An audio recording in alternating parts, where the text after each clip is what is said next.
I got the write-up here. If you want me to do it. Yeah, sure. Please.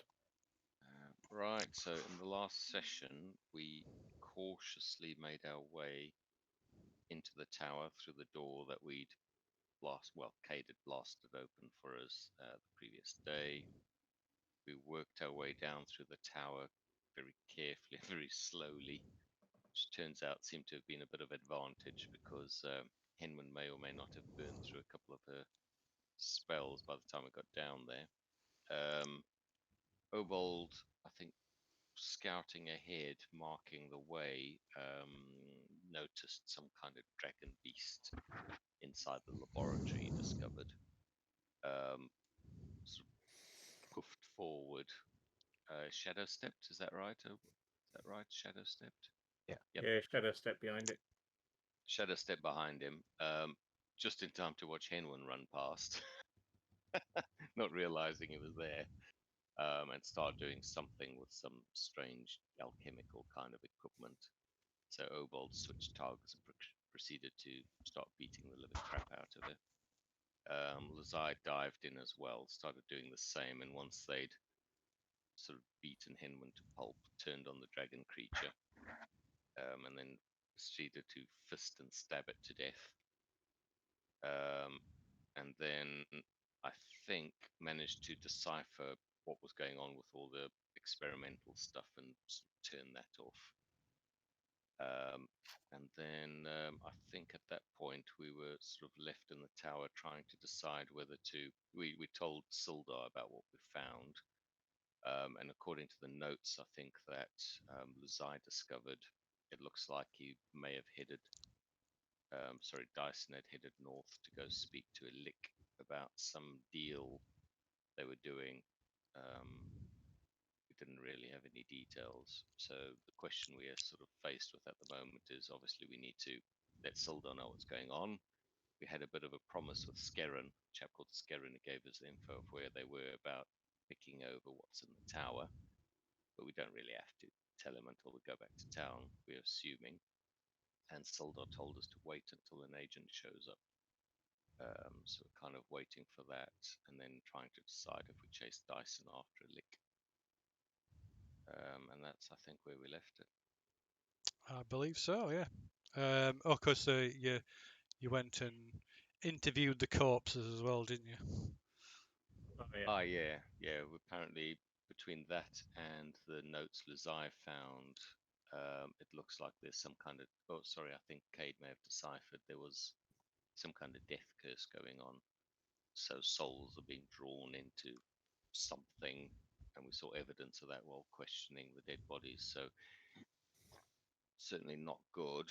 It certainly sounds like Olwain's fucked, to put it mildly. So yeah, there we are. Very good. So according to my according to the clock, it's early evening, about 22:28 at night. After all that has been resolved, well, I think you're still holed up in the tower, aren't you? In the shelter that Cade has summoned into being. Yeah. Yeah. I think we were looking over the notes and stuff, weren't we? Okay. Yeah. So basically, that takes Cade up all pretty much all night and into the early hours of the morning. So I suppose in reality, unless anybody was planning to do anything during the night, No, other than just normal watch. Yeah.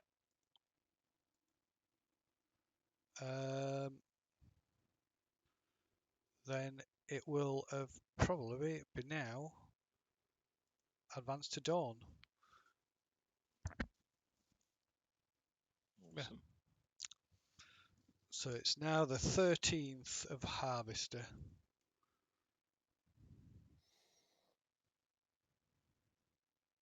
Taking some notes. Do say 13th of Harvest. Yeah. Yeah. Right, so we're now waiting for this agent that Sildar has said has been dispatched our way. while Cade was deciphering notes. Is that correct? Yes, it wasn't very specific about who, what, or when. Okay. I do need to update him because Cade's deciphering of the notes happened after we told Sildar we'd killed off Henwen. Uh-huh. So I need to do another sending to let him know that from the notes Dyson's gone north into the Dreadwood, was it? Yeah. Yeah. Yep. So sort of the Dyson's gone north into the Dreadwood to meet a lick. So yeah. So then- Cade's deciphering of the notes is still only sort of, it's not complete. So it's not it's not 100%. Yeah, but I But mean, it's the best it can. It's the best is that Cade's able to do. yeah. So I need to. So I need to. I assume you guys, well, collectively, we want to send Sildar a message to say something like, "Dyson's gone north to meet a lick to make a deal about something. Do we chase or do we stay?" Possibly that Skerrin's a Scarlet Brothers spy. Okay. Do we chase? Garen maybe is.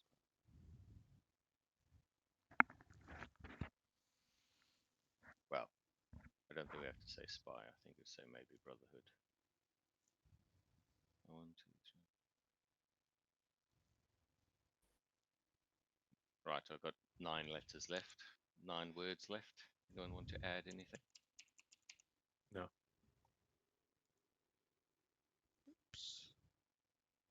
Okay, so in that case, Phil, I cast a sending to Sildar, and the message is Dyson gone north to Dreadwood to meet a lick. Do we chase? Question. Skerrin, maybe Brotherhood? Question. Just leave it there. Okay. So what's the duration of it? Does he have to reply immediately? I don't know. I suppose he does, doesn't he? Let me. Oh, I had it open. Let me. Well, while you're thinking, I'll double check. You can send a message, but the target different player has 5% chance the message doesn't arrive. Spell enables creature with intelligence scores of at least one to understand the meaning of your message. Yeah. They answer Oh. in a like manner immediately. Yeah. Okay, it just says contact me again in a few hours.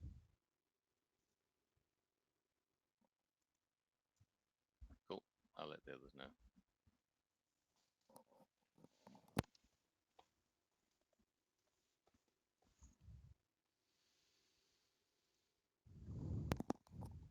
Okay, so what are you going to do? For Fuchsstock's composing a new paragraph to his epic about Henwen, about how she got double-fisted to death by 2 monks.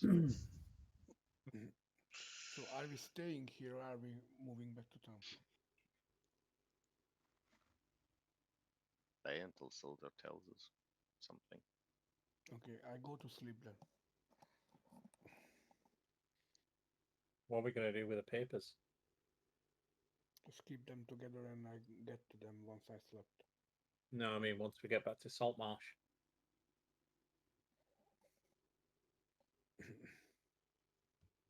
Because everyone's got their suspicions about Skerrin, haven't they?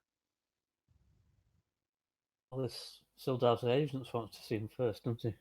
Yeah.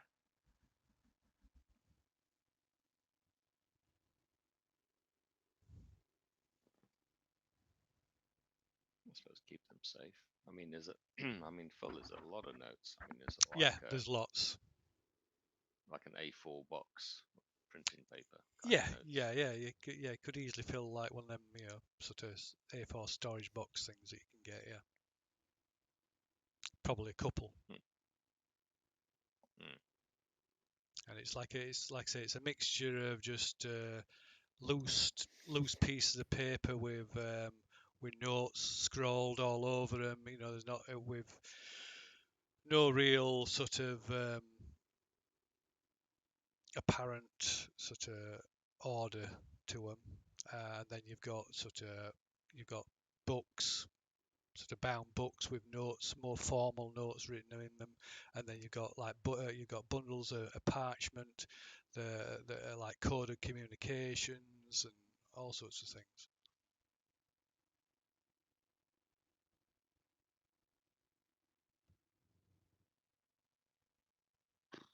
I'd say just leave them here. Find a chest or something to wrap them in. Leave them in one of the rooms.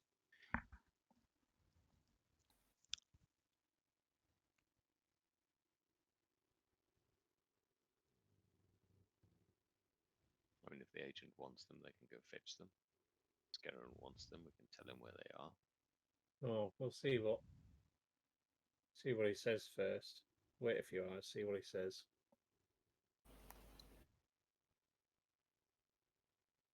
I mean, trying to look at it from a couple different angles. One assumes, yeah, of course it's dangerous, but one assumes everybody would like their soul to go to the happy afterlife they planned for it, as opposed into a gaping maw that sucked their soul into whatever, oblivion.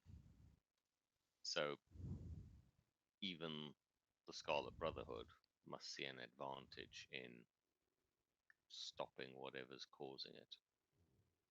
I assume they have powerful mage types and cleric types that don't want their souls sucked away into oblivion. So the Scarlet Brotherhoods show up and say, right, we'll give you 1,000 soldiers to solve this problem. I'm like, cheers. Just saying, there's good and bad. So Scaran turns out to be Scarlet Brotherhood. It's like, fucking hell, this is awful. We need to do something about it. We're like, yeah, cheers. Can you loan us a small army, bunch of resources, magical items, potions, and we'll go fix this for you? I'll go fucking yeah. Cheers. Or will we go, no, you're chaotic, you're naughty Scarlet Brotherhood. We're not doing anything with you.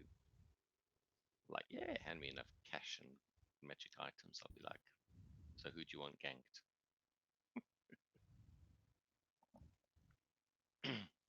So what are you doing? You're remaining in and around the tower, or Yeah, for the Yeah. moment. okay? Fuchs working on that extra paragraph he mentioned earlier. Okay. Does anybody is anybody wanting to do anything during that time? Yeah. Double fisted, is that with a hyphen or not? I think it would be in that case. Yeah.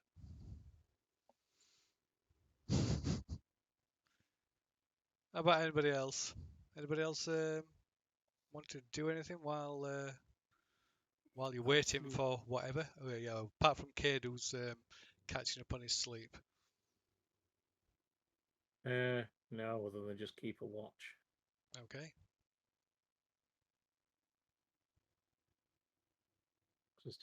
We haven't seen that hobby yet, have we? No. No. Yeah, so keeping an eye out for that as a priority. Okay. So is I mean, everybody remaining on the floor of the tower, the basement floor of the tower where kids erected that shelter?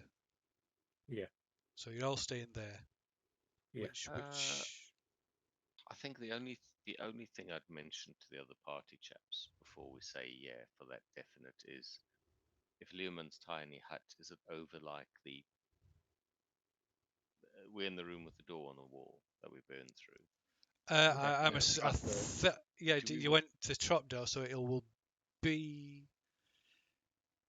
Well, I'm not sure. It'll either be it'll be either directly over the trapdoor or slightly overlapping the edge of the trapdoor, depending on where you wanted to place it. Well, I was just thinking maybe we should place it over the trapdoor because, or we don't, because I think we should occasionally check on the lab. Because I mean, there was a lot of weird looking shit down there, and we don't, we don't want one of them to suddenly start animating and walking about and deciding we look like breakfast or something. I don't know. Are we happy leaving a lab totally unsupervised? I suppose so. Maybe as part of the watch, we put Learmon's tiny hut over the trapdoor, and occasionally one of us pops down and goes checks out the lab just to make sure it's all as it was. Maybe. What do you guys think? Good idea. I'm okay with it, but you have to do this because I'm sleeping. I think if you put it over the trapdoor, it doesn't stop one of them coming up through it, does it? No, and anyway, it doesn't stop anything coming up from below. This earth, moving creatures, they can come in it because it's only a dome, so it's not a spare. So I would put it on some solid, like, I don't know, Or brickwork. stone floor. Yeah, stone floor or something rather than soft soil. Okay, and then or we a go hard down. rock. We just go down, out, and down, and just check it out Yeah, occasionally. basically you can, if I nominate you, you can go through the dome and come back anytime.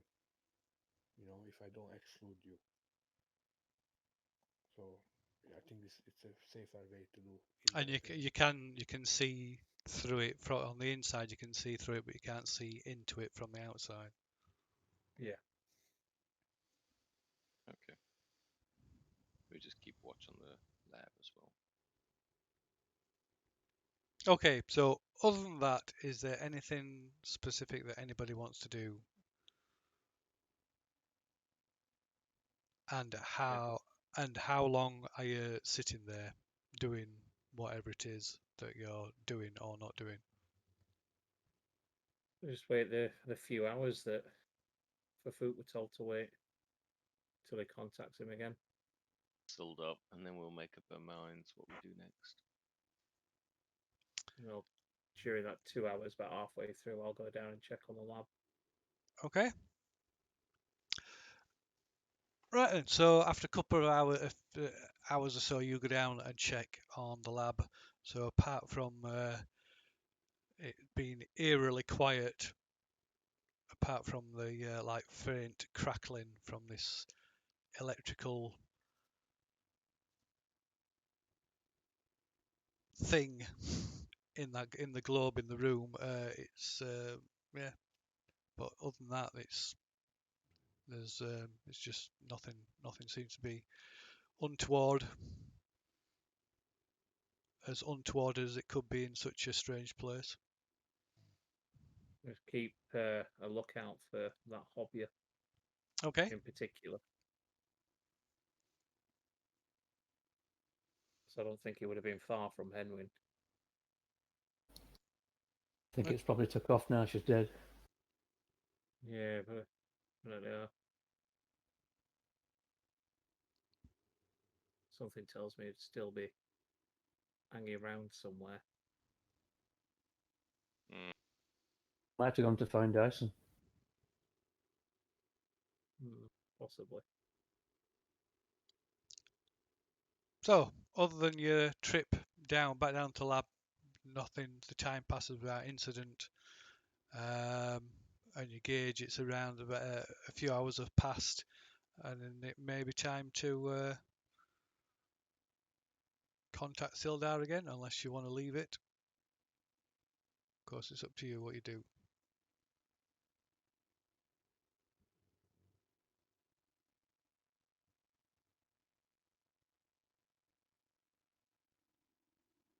Make up a song.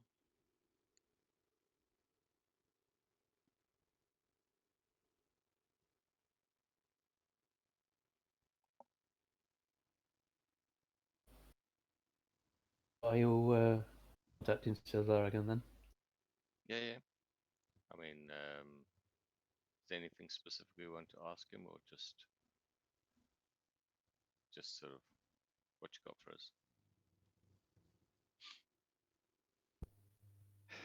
Yep, send Sildar a note, something cheeky like, "What you got for us?" or "Yours big time this time." Okay, so you get a return message that's brief as it would be, saying that an agent will contact you tomorrow. Should be by. Will contact you tomorrow. It gives you a code word that it'll tell you. And that to not let anybody else in to the tower until the contact's been.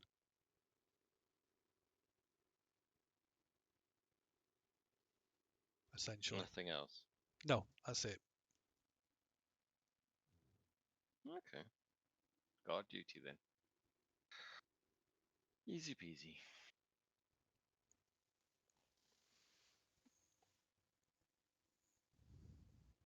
I relay that onto the message.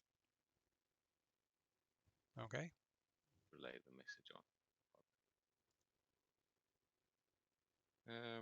Oh, I want to make a couple of rolls to see how my composition's doing. Oh, Not very well. Oh dear. not very well. No. I think I'm near to you. You gotta sleep. Yeah, Oh yeah, yeah, I have to be awake. Okay, sorry, I missed that. yeah. You Yeah. are right. I apologize. You I'm like, I play you it scrap to it the guys and who are awake. Everyone's like, no, fucking cut it, get it. scrap it, Scratch screw it up, and start over again. I roll in my bedding. What is this noise? And Yeah. I just turn back to sleep. Yeah. Cade slips into a coma.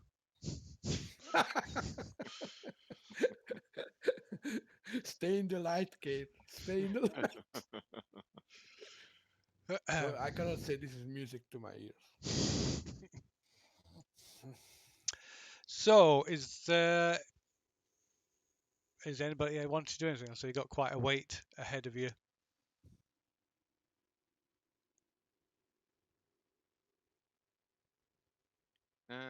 Just kind of poke around the local area, just So make you sure there's nothing weird going on in the graveyard. okay? Don't go So further than that. so you are going to stray beyond the level of the tower that you're on. So you'll be venturing Well, outside again. Yeah, because I mean we're going down to the lab, check that that's okay, and I just figured walking around the tower just to make gypsies or travelers haven't set up camp outside or something weird. Moving trees haven't decided to encroach on the place. Uh-huh. Basics. Okay.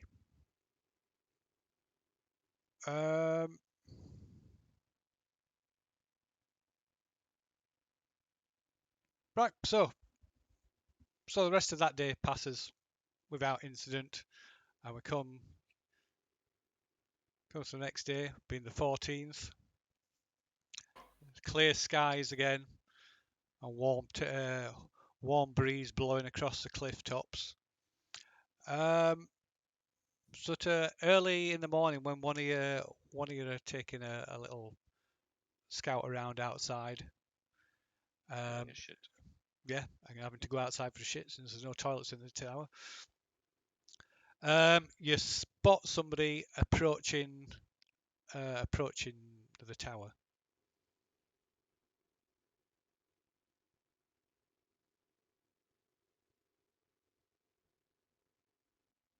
Who spots them? Who spots them? Let's see.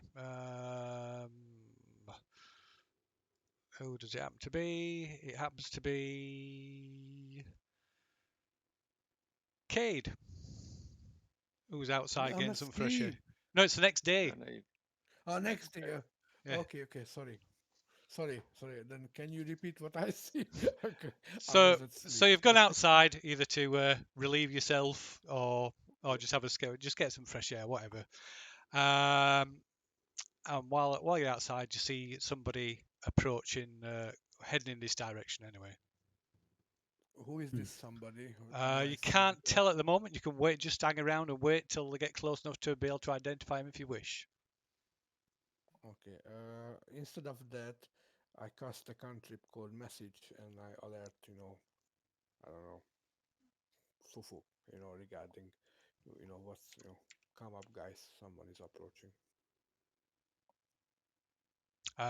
They've West. got to be. You've got to be able to see them to use message. Do I? Yeah. Oh, okay. Point a finger towards a Sorry. creature within range and whisper a message. Yeah, needs line of sight. Oh yeah, okay, sorry. It's Okay, okay. not my day today. All right, I back down and I go back to the tower, and you alert the others. Okay. Whistle or something. So it's obvious that I need attention. Make his way up then. Yeah, whistling. Okay. Right. By the time you get up to the get up top out of the tower, this figure has approached to a distance where you can identify him, and you can clearly see it's Skerrin, who Oh shit! as you emerge, he waves a greeting and continues to close the distance between you. I wave back to him to invite him come over. Right. Okay. As he when he gets within speaking, close enough to be able to speak, so he wishes you a good morning. Says, "I trust you're all well. But before anything else, Cade, you're the the halfling. I've had word that your associate, the elderly gentleman, is very severely ill. Hmm. As expected, I mutter underneath my mustache. I was Okay. speaking to the innkeep, and he was quite concerned. They've been checking in on him, but as far from what I understand, he's slipped into unconsciousness. He's not woken for not been awake for at least a day or more. I think we need to go back just to see or say farewell to him. I turn to the rest of the guys. I mean, I would,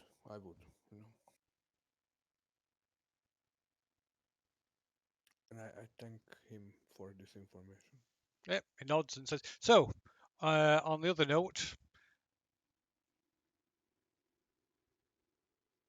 what did we discover?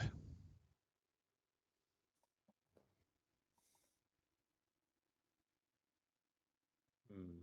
Can you show me what we found?" Uh, You don't really No, get the you get the impression that wasn't really a question. so not as yet, Why 'cause not? we're still struggling to understand it ourselves. Well, perhaps a fresh pair of eyes on things would help.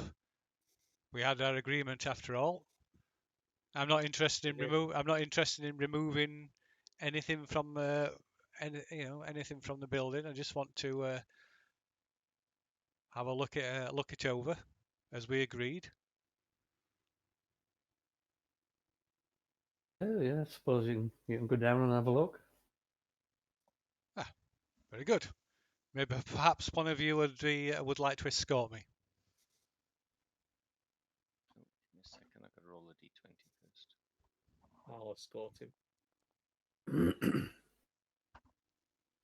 Yeah, help you knock yourself out. Okay, so Orbald escorts Skerrin I'll down. keep a furtive eye on him as well. Yeah, down through the tower. He stops at each level to have a cursory look around, but is only it's not until he gets down to the lab that his interest is piqued. And he slowly goes about the room. Doesn't appear repulsed or disturbed by anything he sees. And he quite happily goes, well, not happy, I won't say happily, but he examines everything very closely, the creatures in the vats, the lab setup, the notes. Sorry, did we let him see the notes? Or I Well, thought they we just jumped said they were straight in the away from chest that. down there. Did we? Oh, That's the last thing that was said.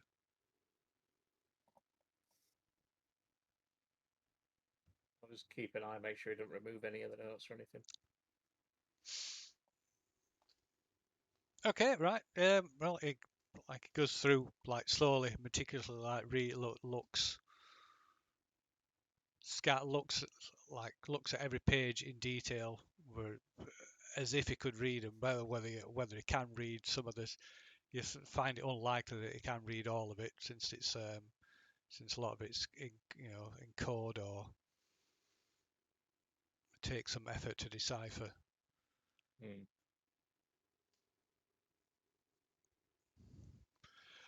But anyway, he's there for quite some time.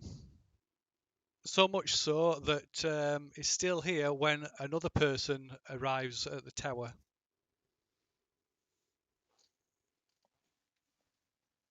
A male half elf who introduces himself as Elathan Gavarius.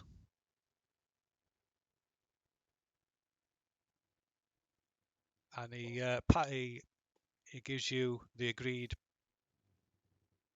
password. cool. So I've come to collect the papers that you found in Dyson's laboratory. Warn him that Skeddin's already down there.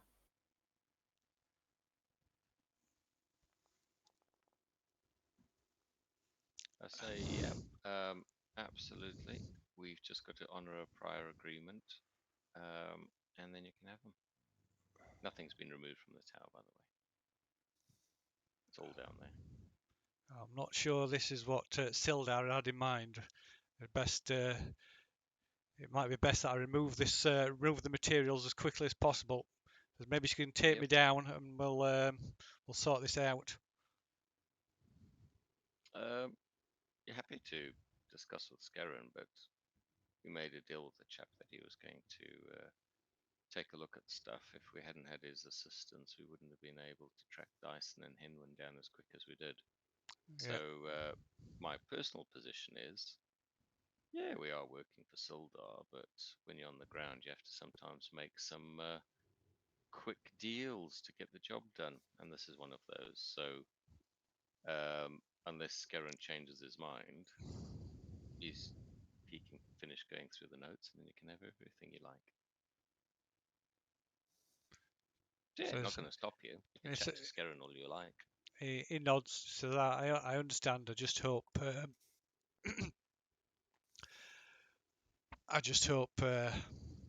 It's not going to, cause any inconvenience. Oh, what's Sildar going to do to me? Fucking demote me. Okay.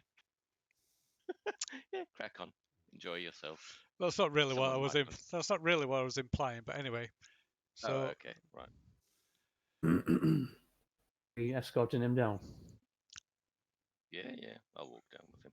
I'll give him a guided tour, and this is where they were sleeping before we killed Henwen. And this is where they wrote some notes before we killed Henwen.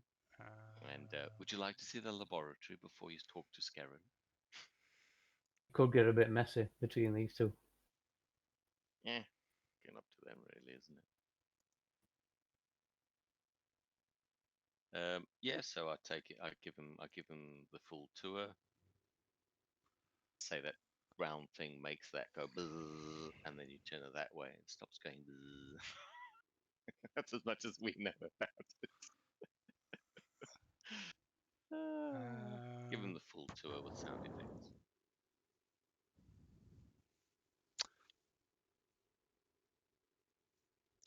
And then once we're done with that, I suppose I could show him the tree roots. Are there still tree roots that are trying to grab you when you go towards the boats and the Yes, they underground? do. If you get that far, if you get that far, but when he gets to when you get as far as the lab, he quickly engages Skerrin.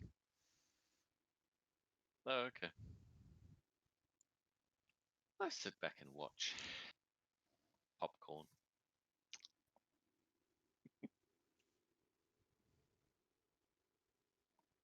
So, Phil, what happens when Sildar's agent Elathon Gavarius? Okay, so they seem to know each other, Ah, excellent. and they exchange pleasantries, and you get the impression there's a bit of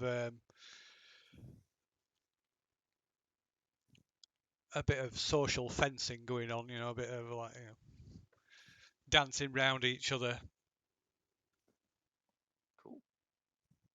I loudly asked Skerrin if he's planned on letting Eli, the transformed human, free, or if he's going to dispose of him. I really don't give a shit either way. I was just curious.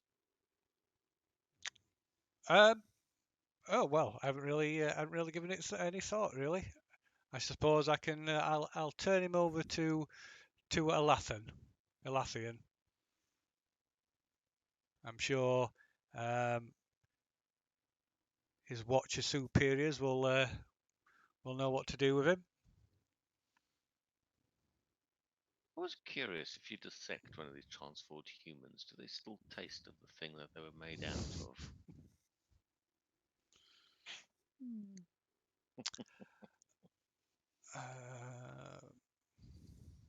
Do they say how they knew each other? No. I'll ask them. So they'll seem to know each other. How do you know each other? Brother-in-law. Scaring turns. It's no mystery. Elathian's from the local area, from one of the elven communities.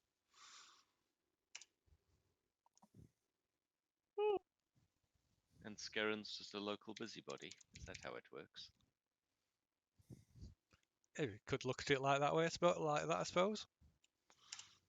So Skerrin's a nosy neighbour.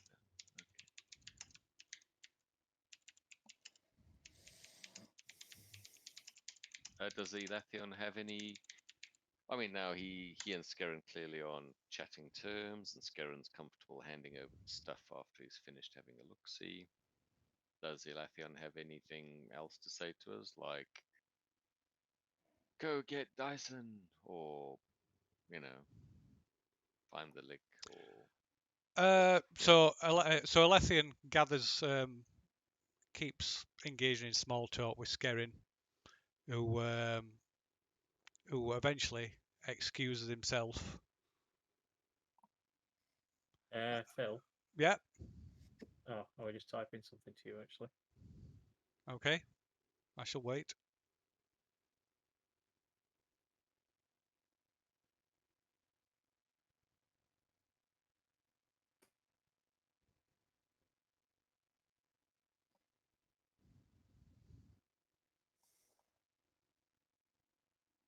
sorry, Phil, did you add the 1000 XP to us from last time, or I do we do it haven't. manually You'll have to ourselves? do it manually yourselves. I haven't done it.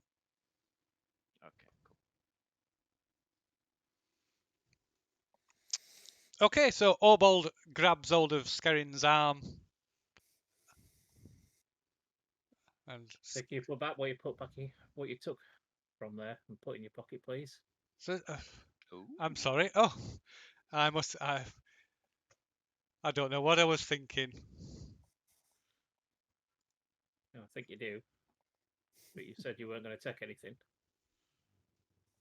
Right. He says my apologies. He pulls his hand out of his pocket and he goes to hand you something, and he has two like hands you like a screwed up piece of paper, and he had two screwed up pieces of paper in his hand. And one falls out of his hand onto the floor, and he seems a bit perturbed. And says, Here you go. And gives you the other one. I'll pat him down then, Phil, see if he's got anything else in his pockets that I might have missed. Whoa, he likes, whoa, there's no need for that, really. Now there Well, is. if you take a one, you might have taken more. Or forgotten one, you might have forgotten more. Well, if you insist, you check him over and you can't find anything on him. Alright, I'll take the screwed up pieces of paper then. Okay, right. He sort of absently kicks the one that was on the that dropped onto the floor, and it sort of rolls under the table. I assume we all see this now. Well, you and Obald, you're the only two that's down there. With Oh, not Elathion. yeah, Elathians. Elathians are. Well, he looks up to see what's going off, but he doesn't see. He's not seeing what's happening. I thought we were all going down. I wasn't given that. I didn't have that impression. No. No, there was only a No, couple of us that went. Yeah, I thought it was just Obald and me, to be honest. I'll Yeah, say, just Folk, do you want to grab that piece of paper that's rolled under the table? I'll take Scaring outside. I cast Mage Hand and send the hand under the table to pull out the piece of paper and bring it to me. Okay. Right. Scaring wishes Elathian good day, and he leaves with you, sort of escorting him out. As you reach the top of the tower, well, thank you for all your assistance. If you pass on my gratitude to your companions, I'm sure we'll see each other again. And with that, he walks off. I'll keep watching him until he disappears, Phil. Okay. I take a surreptitious, well, not so surreptitious look at the piece of paper that he kicked under the table. Anything juicy? No, it's not completely identical to the other pieces that were all screwed up, and it's blank. That was a false one that he was trying to give me before the real one came out as well. Could be. Once he's gone, Phil, I'll have a look at the other one that I took off him. Okay, so you can't make any sense of it. It's one of the coded, one of the bits that's written in code. Okay, I'll go back down then to where Cade is and Lathian. Okay. So he Scaring slipped this into his pocket, or tried to. He did he? Left. Yeah, before he left. I noticed him. Must be something important though if he's tried to take it with him. And I'll smooth it out and show him it. Right, he glances at it just briefly, and then just like stuffs it in with all the other stuff into a pack is brought with him. So my superiors will know what to do with it. I'd keep an eye out. Keep an eye on Scaring. It's a bit of a wild card. Not really too sure what his interests are. What's his deal? What is he in the town? He's a butler. For who? For one of the nobles. Who is the noble? I shall tell you. Just won't give me one moment. Oops, that's the wrong one.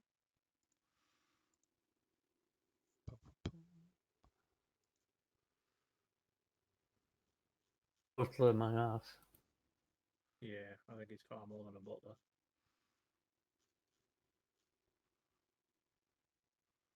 He's the butler for Anders Solmore, which is one of the noble families in Saltmarsh.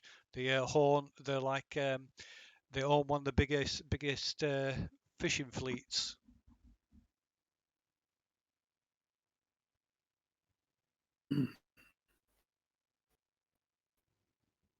And some as well as several trading vessels. What were the name of the noble again? Anders Solmor. Anders Solmor. Says there are rumours that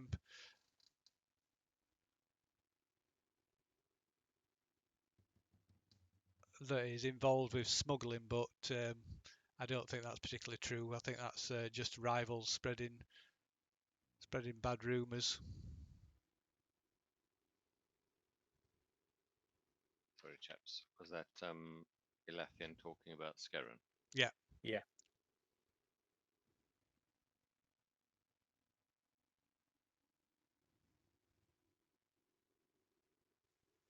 So Skerran is just a local busybody, nothing specific then. Skerran is Anders Solmor's butler. He's a bit more than a busybody. Skerrin Wave Chaser is his full name. Who's Anders Solmor? Did Ah. we have this character? You've not met him, no. No, but he's a local noble. He's a local noble, and he owns one of the bigger fishing fleets and also some trade ships. Gotcha. Okay.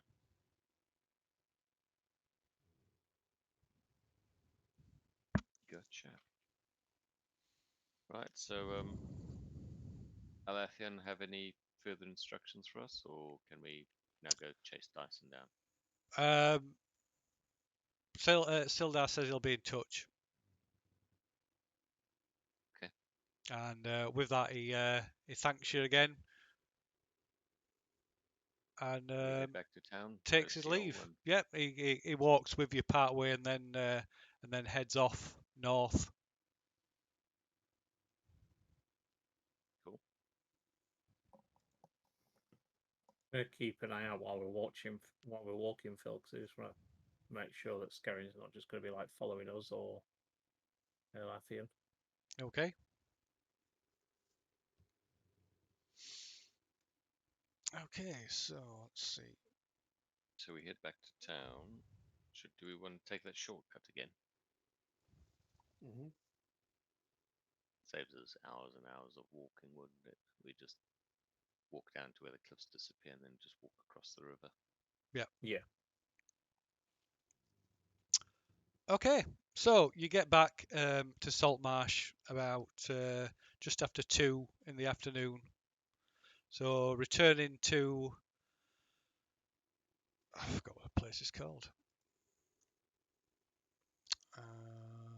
What's it called? The Wicker Goat. Returning to the Wicker Goat, Cade finds, to his dismay, that Olwain has indeed gone dramatically downhill, and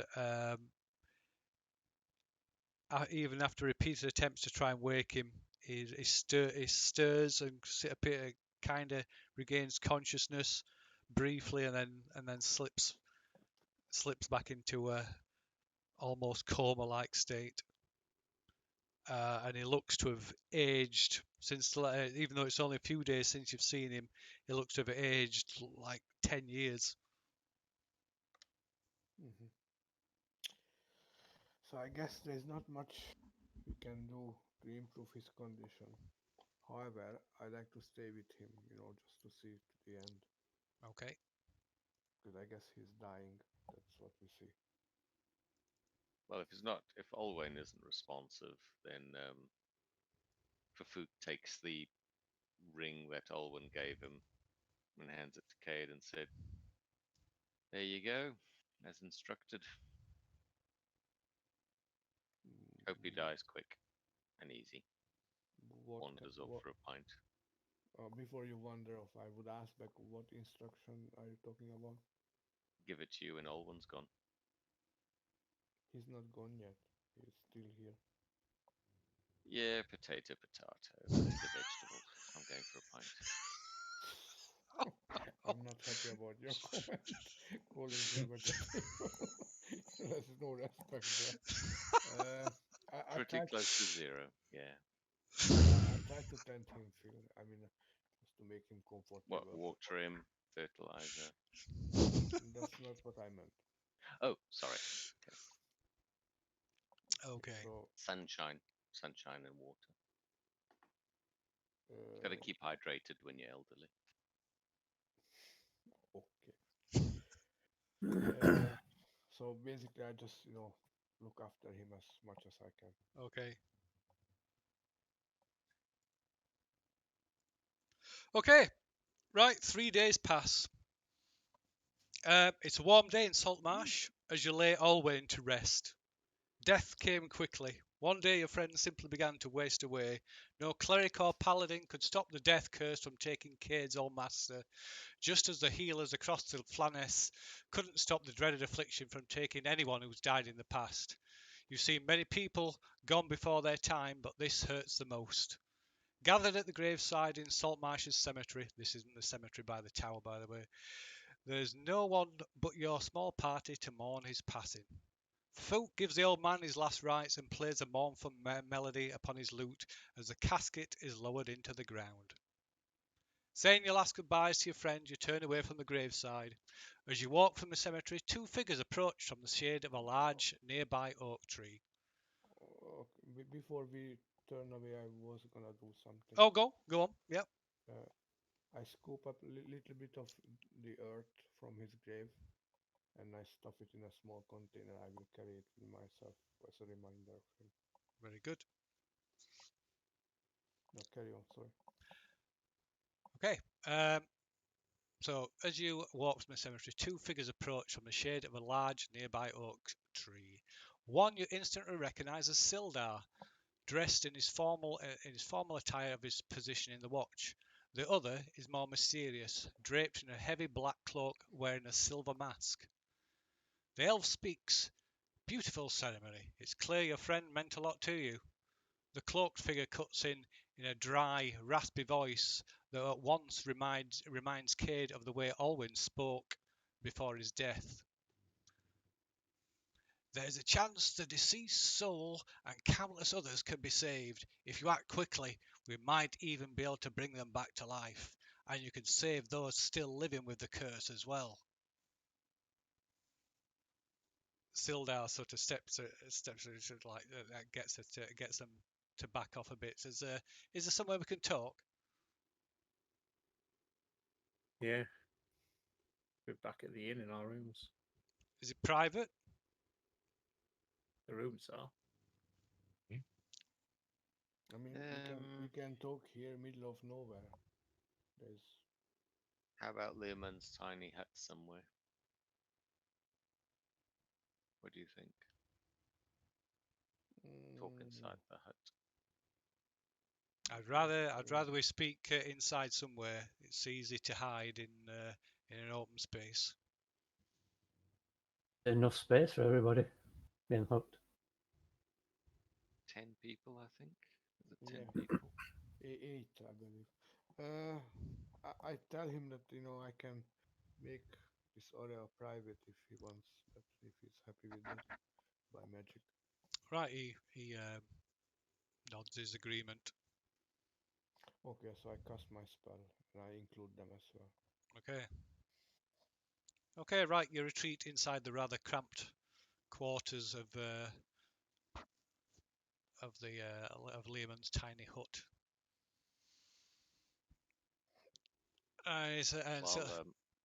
While Kate's casting Lumen's tiny hut, I'd like to cast Detect Magic on myself. Okay. Just to see if anything shows up. Okay. Apart from magic radiating from Sildar and this unnamed person, there's nothing else. Like the whole person, or like? Well, no, from things they're carrying. Okay. So I make eyebrows at the monks and.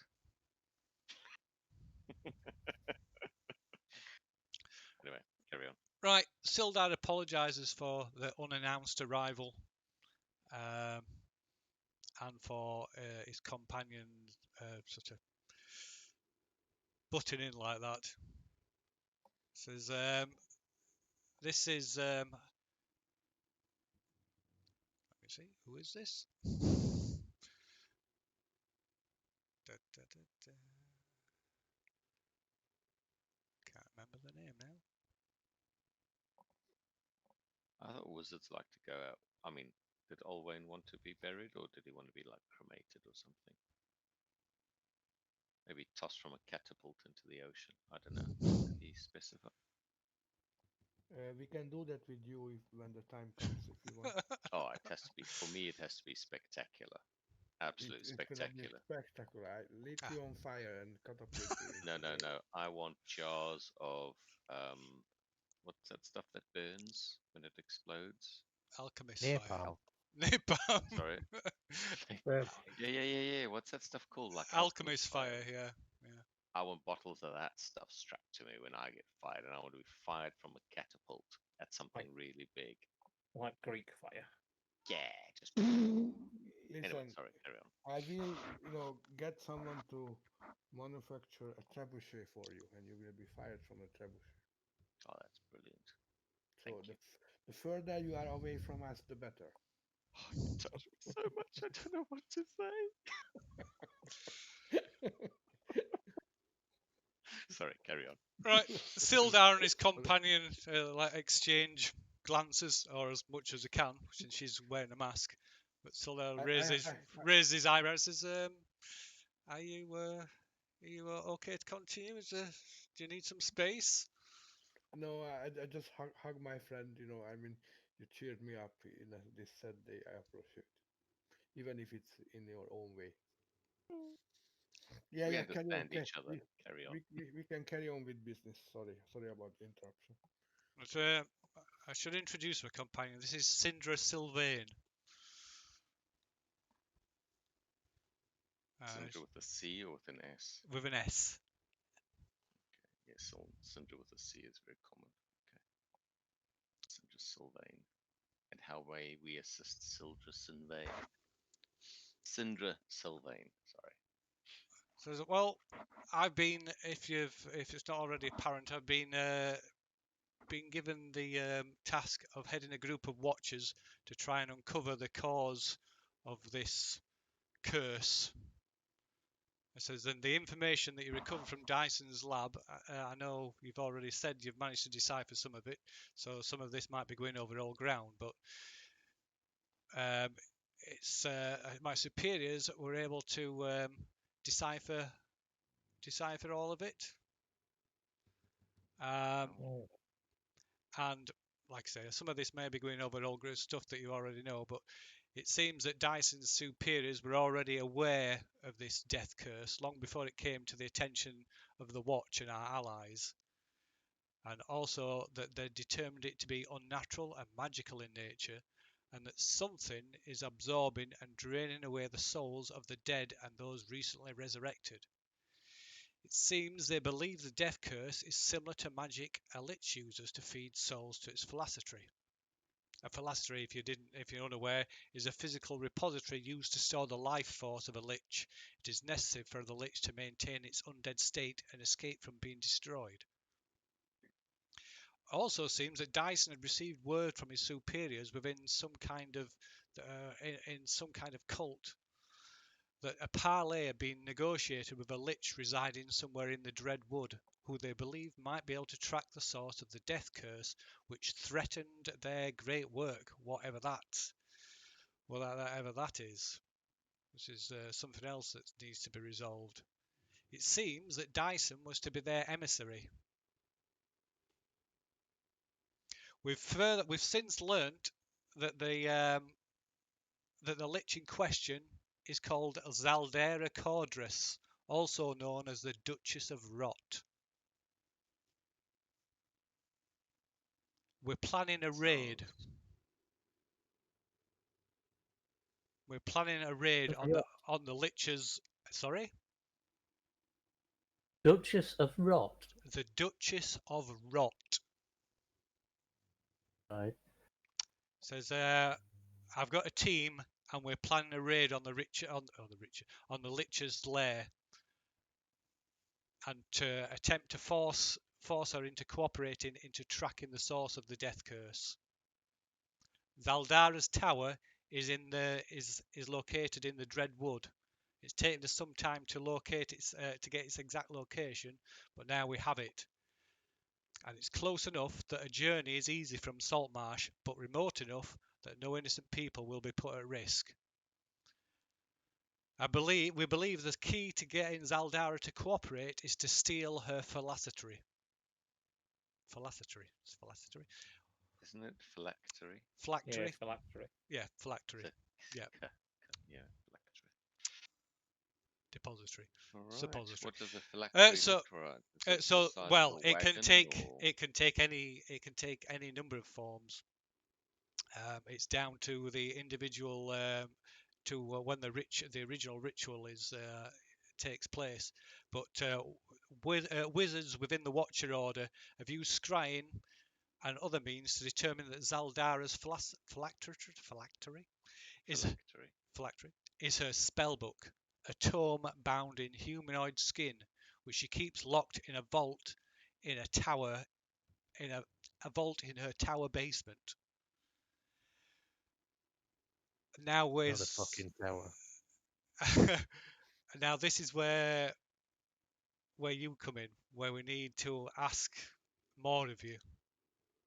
We need a small force to sneak into Zaldara's cellar to look for a phylactery, while our main force of watchers attacks the ground and upper floors of the tower to draw Zaldara's guards away from the phylactery and to keep her attention.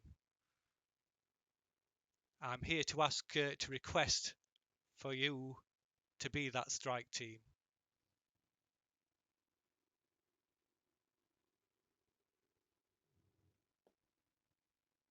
How much is it worth?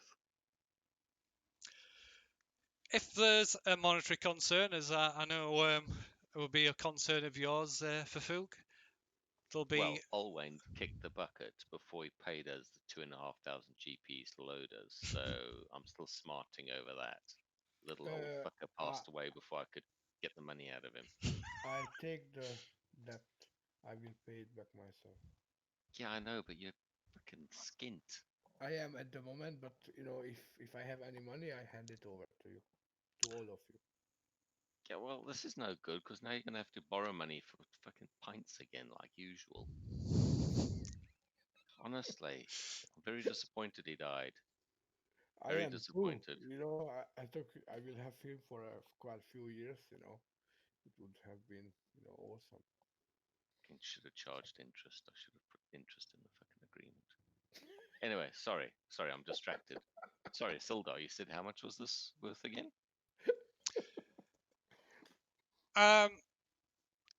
You'll be each rewarded 500 gold, and we'll provide you some resources as well, of course.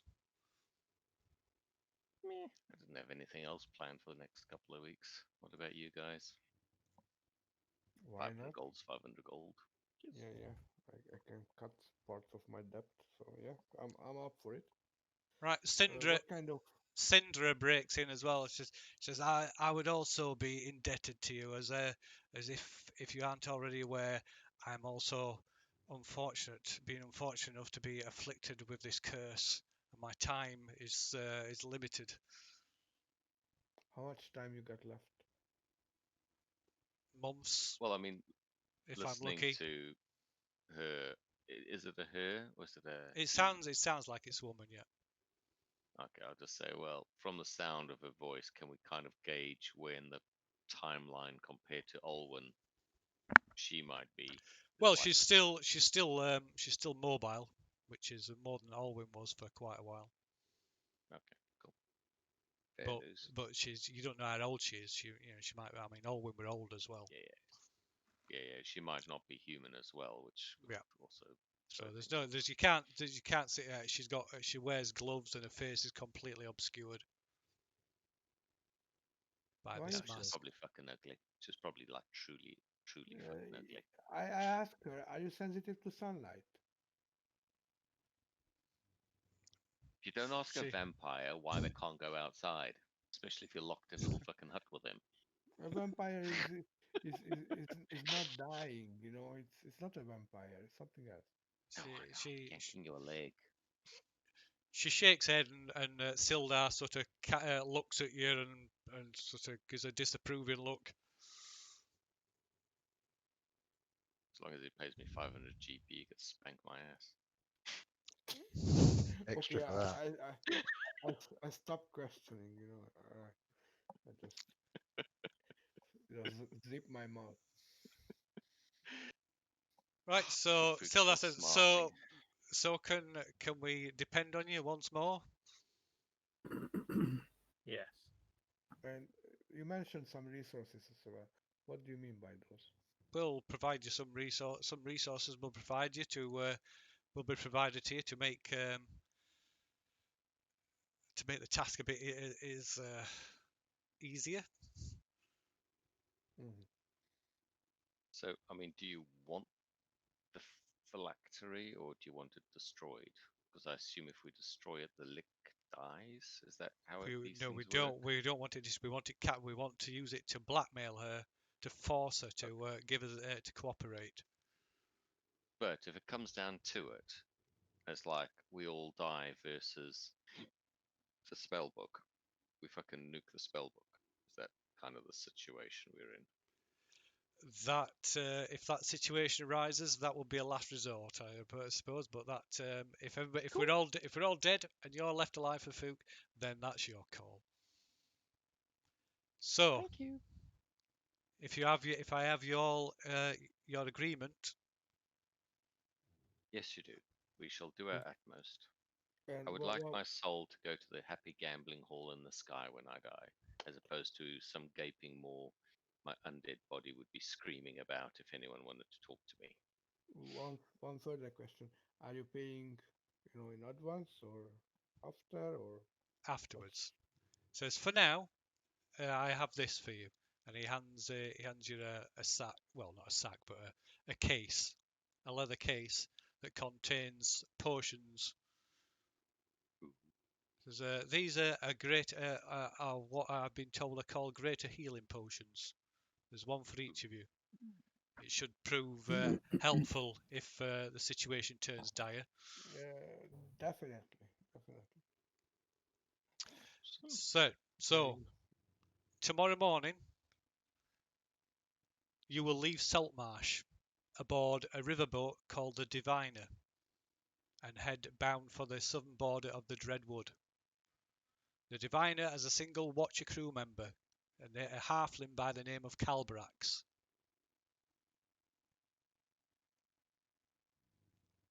He will drive the vessel, which will be stocked with plenty of food and water and wine for you for the 3-day journey. On day 3 of the journey, the boat will arrive at a waterfall cave connected to Zaldar's tower. You'll await my signal, which will be a horn blow, and which will signal the beginning of the Watcher's assault on the tower. At that point, you need to move as quickly as possible to find the phylactery, to minimise the number of casualties.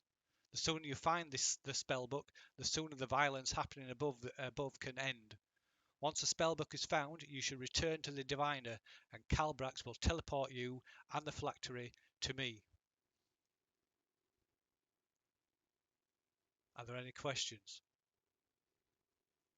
Do you know anything about the tower, the No. layout, or No. will we have time to scout it out or No. something? Or that's great. Time is of the essence. We've been able to determine a way of gaining access to the tower's basement through a secret entrance at great cost, which is where Calbrax will take you. Many agents died to get this information to us. Yes. I bet we're going to crawl up the fucking toilet chute afterwards. Hey, we got a halfling in the party. He could fit. No thanks. It says so. Unless there's any questions, with myself and I keep getting a stupid name, Sindra, have matters that we need to attend to before before things are put into motion. No, I think that's very clear. We've got 3 days. We can update each other via sending if anything changes on the route there. We can discuss things again. I suppose my only question is, are they aware if Dyson is still in the tower with the lick? Because dealing with 2 spellcasters at the same time might be quite challenging. We've no idea. It's possible, but we've had no sightings of Dyson. So whether he's there, he's gone, he's dead, we have no idea. We have no idea as to whether their attempt to contact the Lich was Okay. successful or not. If you He's like, had at least 2 to 3 days head start on us, so it's a good chance that he's going to be there. To be fair, Yeah, about six days. yes, there's a good chance he's going to be there, or he's already been there. I mean, I could cast sending and ask him where he is. Yeah, No, I don't think so. Don't we cast sending and say, "Hey, Dyson, we fucked up Henwen. See you soon." And then we're on his tracks. Yeah, I assume he knew that anyway. I'm going to I say, mean, to be fair, he already knows that we're onto him. We just don't want to give away that we know where he is. Yeah, I mean, sending's like agnostic. It doesn't like come with GPS locations. But maybe I can taunt him into saying something stupid. Like, "Hey, Dyson, I could tell you where Henwen's body's buried if you fuck off and die yourself." Something like that, I don't know. No, What do you she's think? not buried. Shh, I don't have to tell him that. If you're going to taunt him, you could just say where Henwen's body's rotting. Yeah, exactly. Something really creative, like dedicated to pissing him off to the point that he says something stupid and we hopefully glean some information from that. What do you guys think?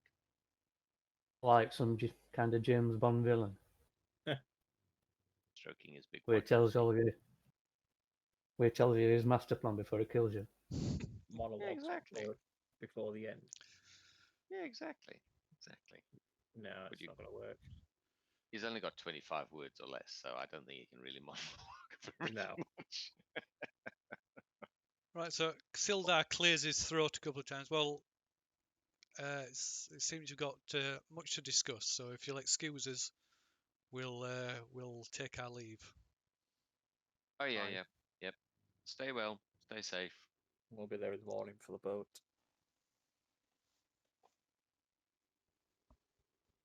And Right. we'll take care of Dyson's experiments. Excellent.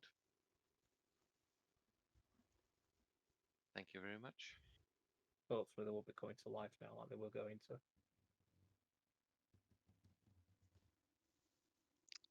Unless we make him come to life and take him with us. Use him against him. Ooh. Ooh. Risky business. I'm joking. I'm joking. Yeah. Yeah, for food, I have to roll a d20 to see if that's a good idea or not. Tackling, you're a genius. Okay, so Sildar and Sindra leave the shelter and walk in the direction of the oak tree from where they were stood before, and they walk into the shade beneath it and just disappear.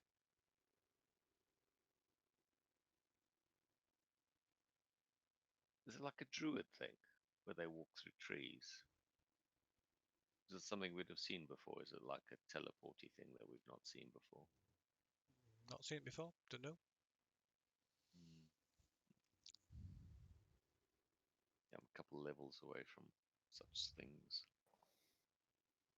Right, well, chaps, looks like we've got an exciting trip ahead. Look at this. Is there anything we need to sort of grab in town, like prep-wise, before we? She promised some resources. Is the healing potion the resource, and that's it? Like it. Well, There might be some transport. on the riverboat. Plus, you promised as much booze as I could drink in 3 days. That's a lot of booze. So, I mean, Tacklin's a dwarf. He could probably match me pint for pint, to be fair. So, you know, I will be entertained. Might be half cut by the time we get to the tower, which might be an issue. Fucking hungover. Oh. Oh, shit. I mean, I We don't said know. those Sorry, healing Harry. potions were they greater healing potion? Yeah, they Yeah. were. So everyone gets one of those.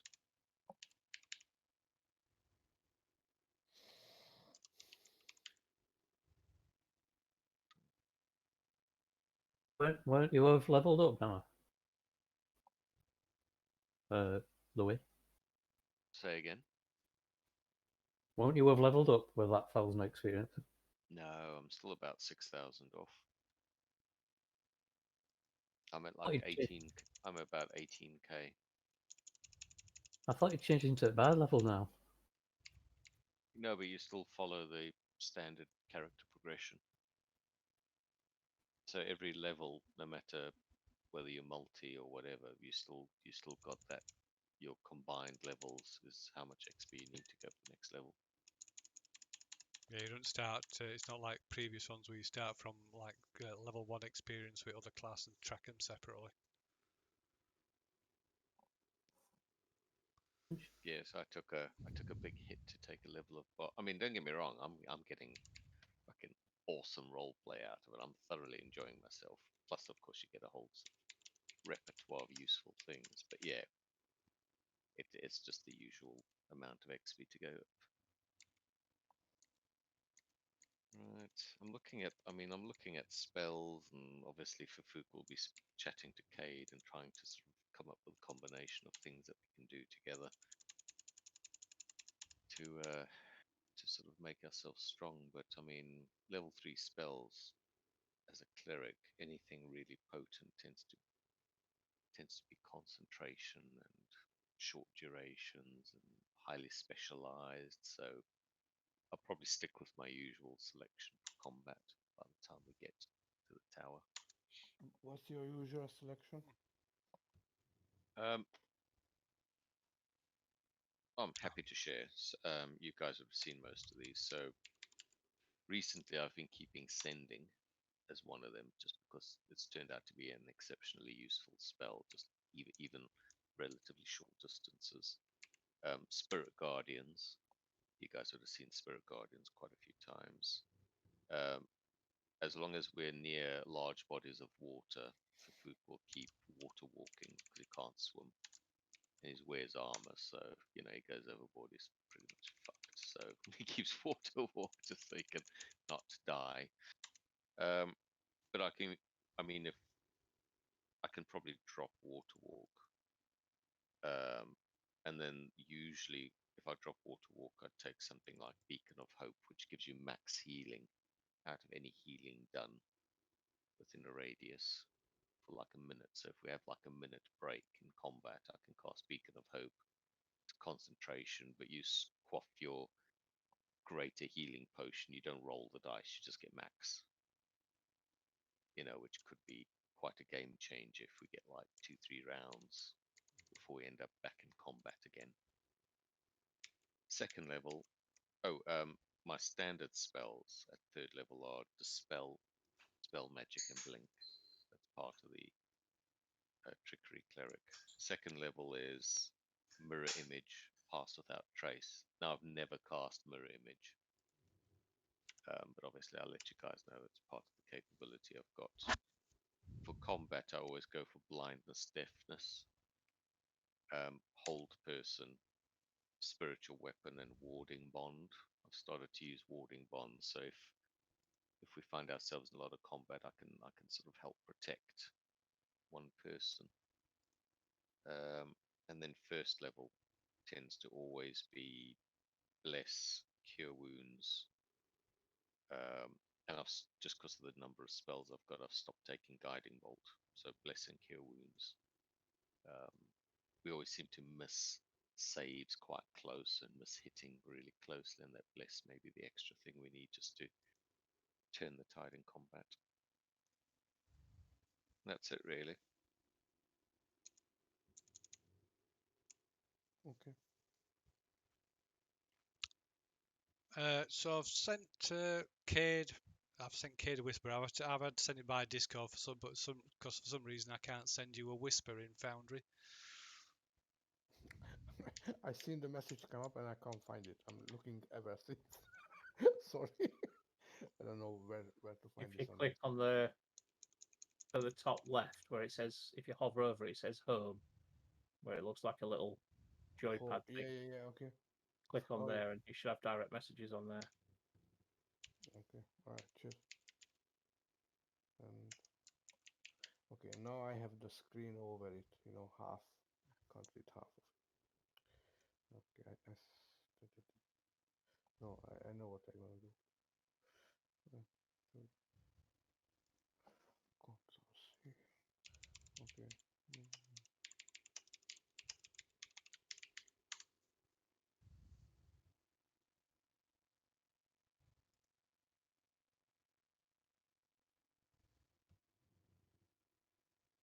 Come on.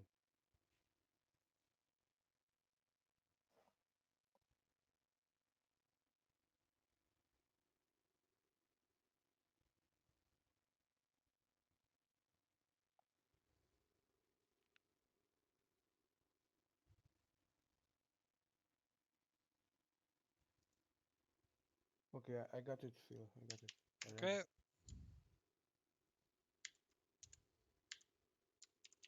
So, I showed this to the party. I mean, I got some diamonds from Olwain. They were 3,500 GP. How much? 3,500 GP. So I can pay the debt, I guess, if I'm right with my calculation. Awesome. So I like to settle the debt and give you back all the money I owe you. I just figured out how to do it. I don't know how to do it. I'm open for ideas. I mean, for suggestions how to do this, guys. So what do you mean? Is it a single item? No, several diamonds. Well, we've got So the we just keep moonstone, which is Yeah. 2,000. them with a moonstone. So do you want me to carry them? I think we What, should what, spread them around. what Because happens we've if I we've- lose it? If I fall we've into got a water small and... we've got a small chest that we can put them in because there's a small jewelry chest, Mhm. so we can put them all in that and leave them in someone's pack. Okay, I mean, they are in a magic item called Pouch of Holding, which is like a backpack, but a small fist-sized version. So would that be the safest place to, carry them? What do you think? Yeah. Yeah. Will the chest fit in that? 'Cause it's only a small jewelry chest, isn't it? No, No. no, nothing wider than like a fist. It'll fit in it. You can fit lots of stuff in, but nothing wider than that'll fit through the opening. Oh, right. Put all the jewels in that then. Yeah. So it's And got the equivalent capacity of a backpack, but it's the size of just like a money pouch, but nothing wider than a fist. It'll fit through the aperture. Yeah. Put all the jewels in that and then just put it at the bottom of your backpack. okay, I'll do that. And also, I got a replacement spell book from him with quite few low-level spells in it. Most of them I know already, which is, I mean, it's no use for you guys, but I'm just to let you know. That's what I found this, in his room when, we cleared out his stuff after he passed. Hmm.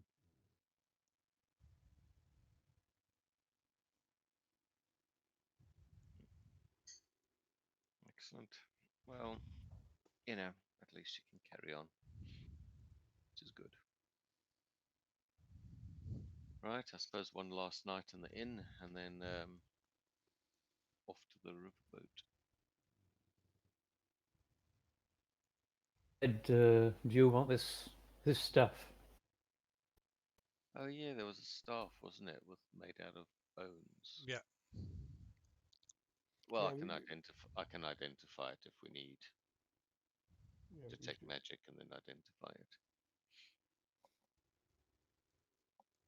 Okay, they'll be better off studying it, won't you? See if you can use it. Yeah, exactly. yeah, that's not a bad idea. So, can I cast detect magic on it for start? Yes, it radiates a necromantic magic. Mm-hmm.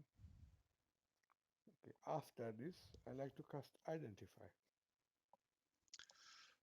Okay, so you can do that with advantage because you've done the detect thing first. So you can make an Arcana check with Okay. advantage.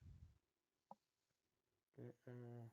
I like to do two divination rolls before I do this for the day, for the actual day. Oops. That's not what I'm looking for. Oh, there we go. So I like to use this roll, the 19. Uh-huh. I don't know. Yeah, yeah. So basically, with my Arcana, that would be a 25. 25. Okay. Yeah. Right. So that's successful.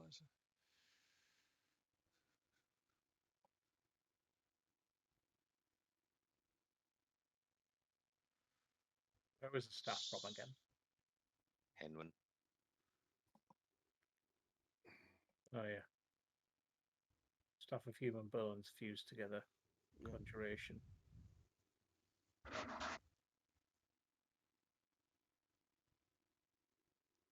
So that was say identify spell you were using, is it?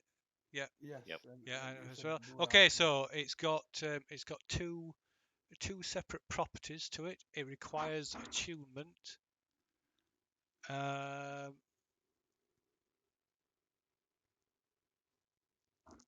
And you've got one Arcana check, so one Arcana check per thing. So one.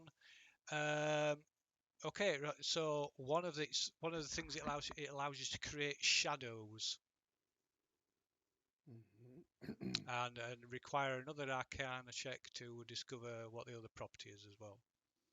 Okay. And who can? Sorry. Who can be attuned to it? Do I know that? It is a it's a divine, yeah. So it requires divine. It's not an arcane item. Yeah. No, that's cool. That's cool. So non-magic user cannot attune to So it. yeah, divine casters, Okay. So clerics, yeah. Okay. essentially. What? Okay. Yeah. Why would I want shadows? I need to normally cast light at the best of times. Why would I want more shadows? Yes, it would work well for me. But I've Not not not used it. no no no no no no no not shadow creatures, undead. Oh, sorry. I assumed like Ah. shadows. That's why I asked. Can a non-spellcaster use it because it would be awesome for the shadow step, ability. That's So that's what I was thinking. one of its properties creates undead shadows. Okay, yeah, we didn't hear the undead. Sorry. And I mean, that's awesome. You cast shadow and you jump. Oh, bugger. All right. And you'll require another Arcana check to try and figure out what the other Yeah, property is. I just like to do normal Arcana roll. Uh-huh. I guess with advantage. Yep. Because, yeah, so I do just 2 rolls. Let's see what happens.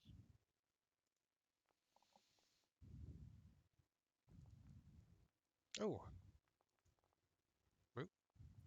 First one was 21. Oh, Nine, sorry, didn't roll this. 19 was the highest one. So what's He's that? already used that. No, I already used it. No, this was just a normal, but I'm rolling twice because of the advantage. Oh, sorry, it must have been the screen just updated when I'd. Yeah, he'd No, already used the 90. yeah, I already used that. So I have a 21 as an outcome, the final result. Let's see. No, it's not good enough.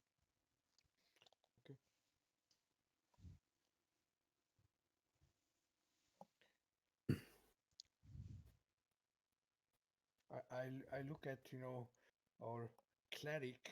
Can you inspire me, please? I can. So you can't, if you make a failed roll, you can't attempt it again for another 24 hours.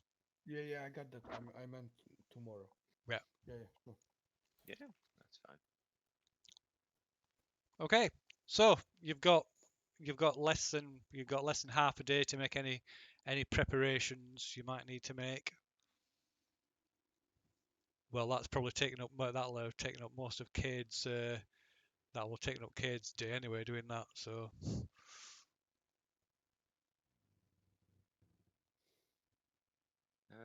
Nothing else really to do. I mean, Saltmarsh isn't a particularly big place, is it? no.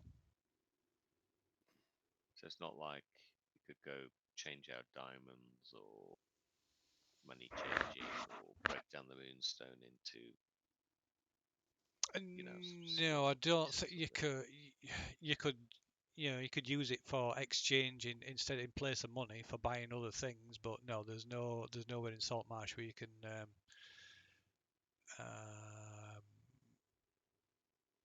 have a look. No, there's nowhere in Saltmarsh where you could like a money changing type. I Yeah. have a question. Is there a place where I can buy, ink and whatever else I need to update a spell book? You could probably buy normal ink, but you need special ink, don't you? Yeah, that's what I'm asking. So is it possible or not?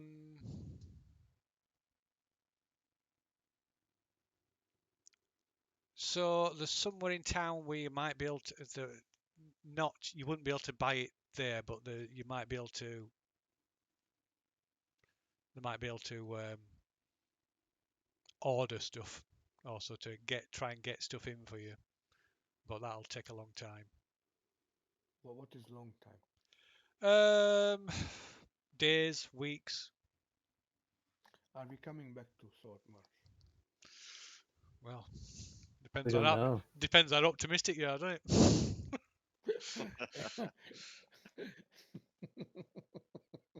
Yeah, that's a good one.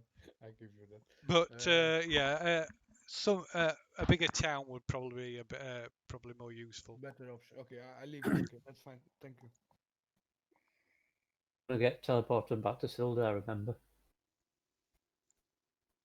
Yeah, it's true. We're not sure where Sildar may be. He just teleported away. Could be anywhere. Yeah. So no, I leave it. I leave it. That's fine. Okay, so is there anything anybody wants to do?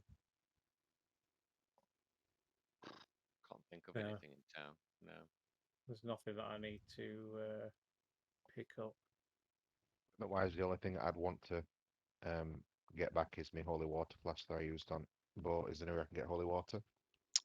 Yeah, you could get some from the temple, Temple of Procran, I suppose. Yeah. Although it's not, probably. Yeah, well, yeah, because you're not created. It's not holy water that you've created, is it? So it's just general holy water that you're purchasing, isn't it? And druids can't make holy water, I don't believe. No.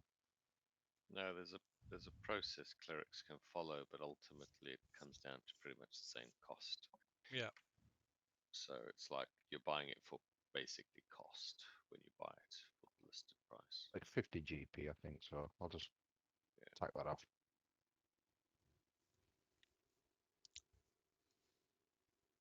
I mean, there's nobody I can consult about how to tangle with a lich, is there?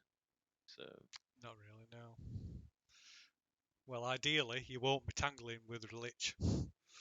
Yeah, ideally. We yeah, all know how that goes. ideally. Because if you end up tangling with a lich, that might end badly. Might. I think a basic lich has got a challenge rating of 23.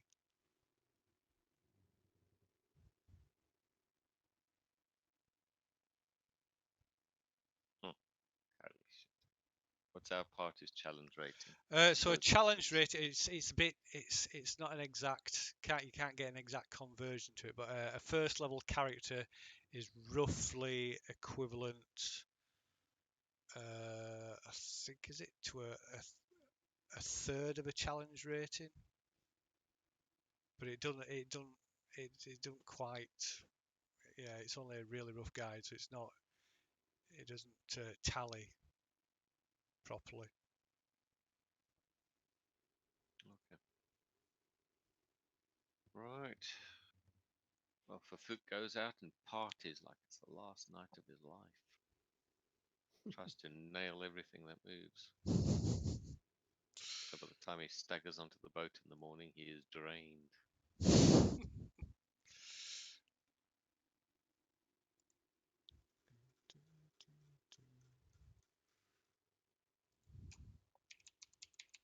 I don't know what the monks get up to. Probably some monkey business. Downtime activity, carousing. Well, celebration, hell. We fucked up Henwen. Shafted some nefarious plans. Got paid. Well, promise of payment.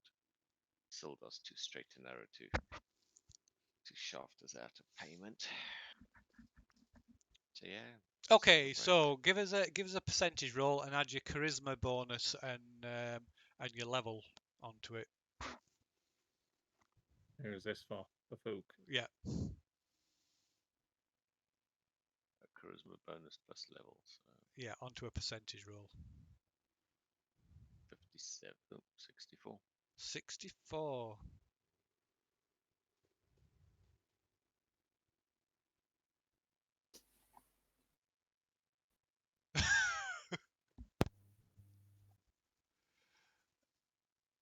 Okay, right.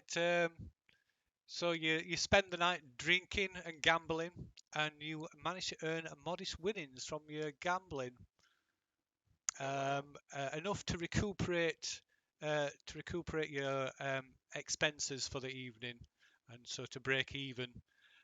Although when you regain consciousness the next day, you find yourself in a strange place with no memory of how you got there.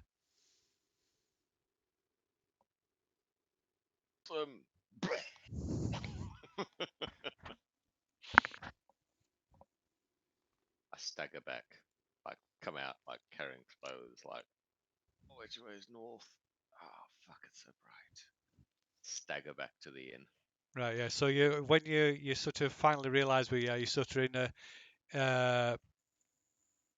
in just inside the edge of the druids grove across the river.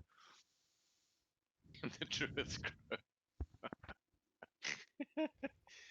I'm so confused. I just stagger back to town, Okay. feeling unwell. Awesome.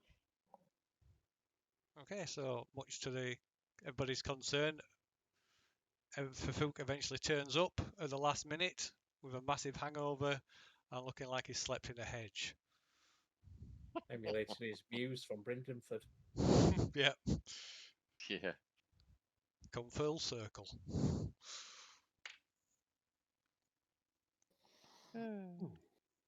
You had So fun? I have no idea.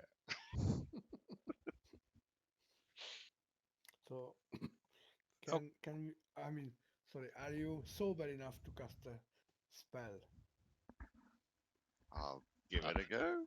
I don't think you'll have prepped anything yet, will you? No, no. Well, I mean bardic inspiration. Can he do that? Oh, right, yeah.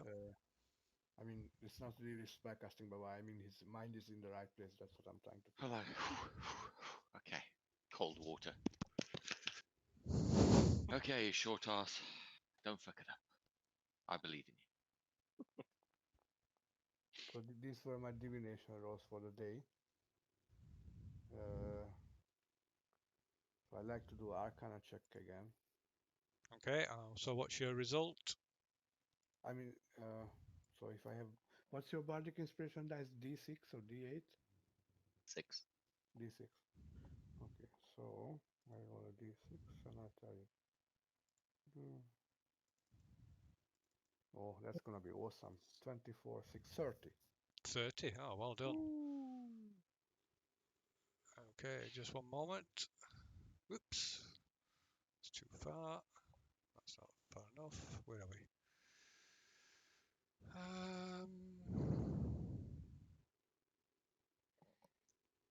No, wrong page.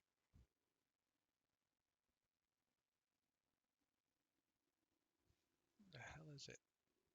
Ah.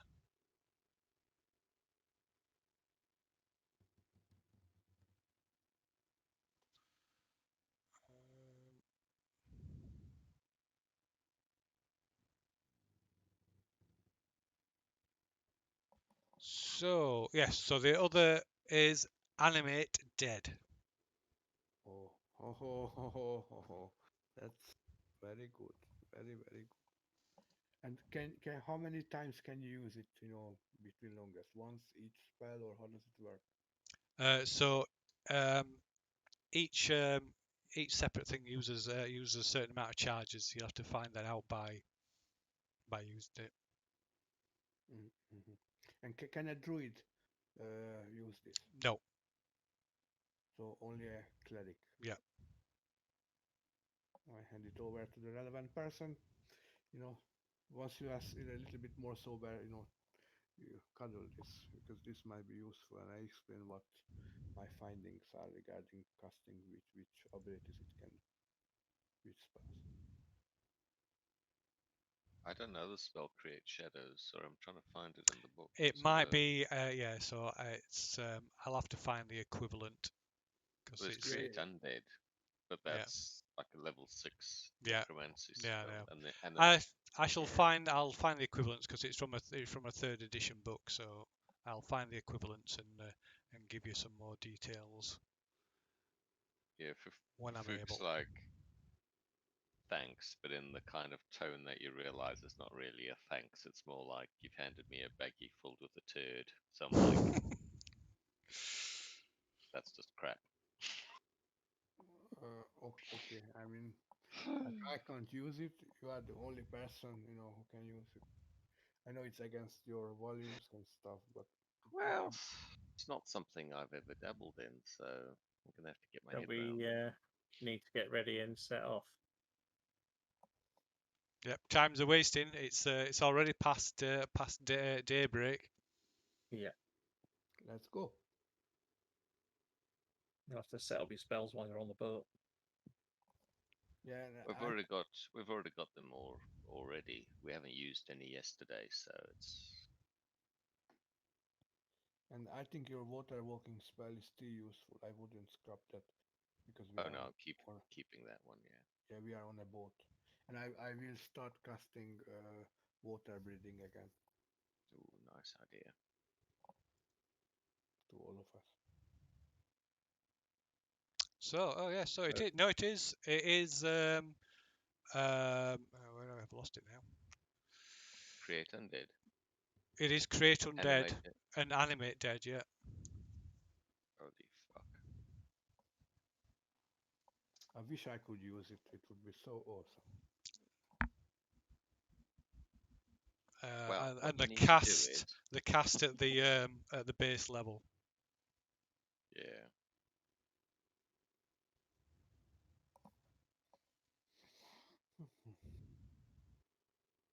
And the lesser one, which is got to keep losing it, is animate dead. animate dead uses up one charge, and create undead uses up 3 charges. I have one further question from. But you don't know how many charges there are. Yeah. Yeah. Okay. Oh, I mean, this is a related question to that. From my role, this 30, do I have any idea if you use all the charges up?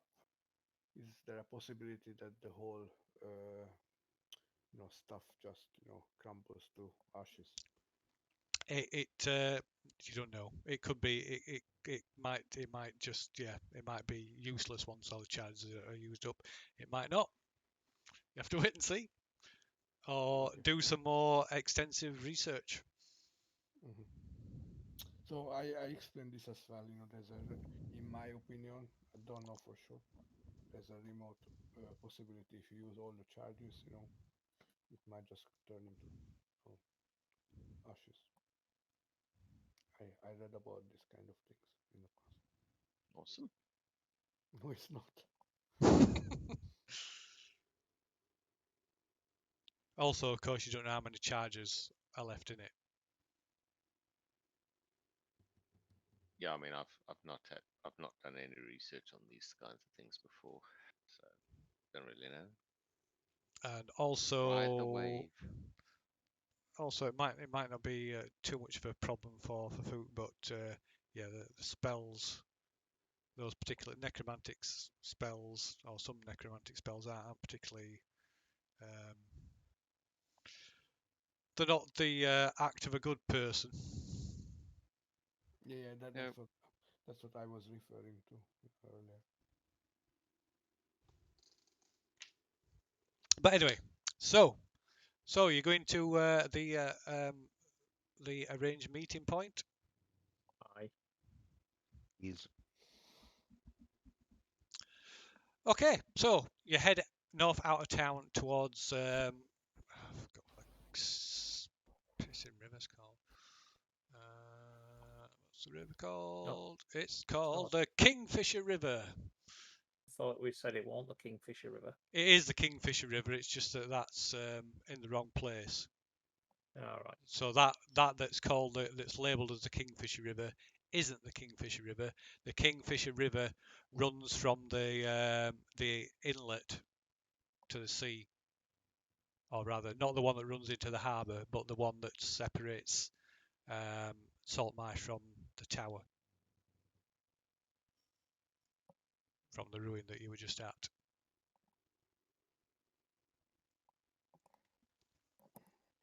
And that's only the first part of the river anyway. It splits off into another river. Right, so you head up to the agreed meeting place, and you find a river barge moored at the side of the river, just outside about an hour outside town. There's sat smoking a pipe at the side of on the riverbank is a halfling. As he sees your approach, he gets up and introduces himself as Calbrax. Morning to him. I greet the halfling and halfling. It's half elf, not halfling. I No, thought he it is. was No, he's halfling. half. thought he No, was no, he's halfling. He's a halfling. Halfling. Yeah. Oh, Yeah, okay. he is a halfling. Yeah. Sorry, I heard half elf. So maybe. Nope, he's a halfling. So introduce yourself and quickly sort of hurries you along to get all your stuff on board. We're working on a limited schedule. Aye. So how does it power itself upriver then?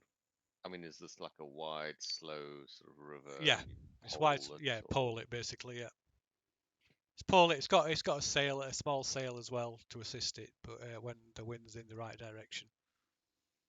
But yeah, pole it. So a halfling, like the size of a small child, is gonna push a barge upriver with a fucking pole. Yep. We're never gonna get there. Maybe Lazai, with his gauntlets of 20 strength, can take over and pole us faster. What do you think? Now Calbrax says it's quite all right. Is more than capable. It's gonna take us 3 days. It is going to take us 3 days. That's the schedule. See if the half orc uses the pole, we'd probably get there in 2 days. We don't want to get there ahead of schedule. We want to be there on time. We get there too early, we could be detected, and that's not what we want to happen. Okay, fine. I'll look around, see if we're being watched or followed. Okay, you make a perception roll then if you want.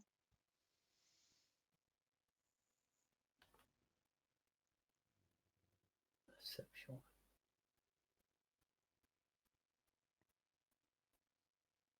Okay, so inside it's sort of there's a there's an inside area that's like a communal sleeping area, and then there's half of the well, about a third of the boat is like a covered, got a tarpaulin cover where where there's like an area for preparing with a stove for preparing food, and then the other third of the boat is like open to the sky.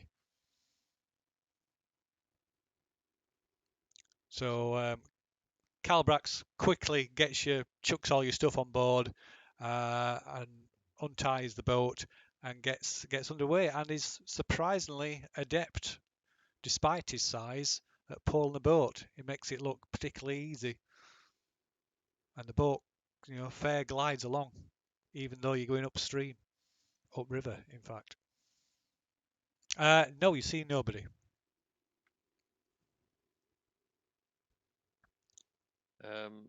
Just chat to Kelbrax, find out his family history, how he got involved in the boat poling business, whatever you call it. Poorly. Floaty things are still a mystery to me.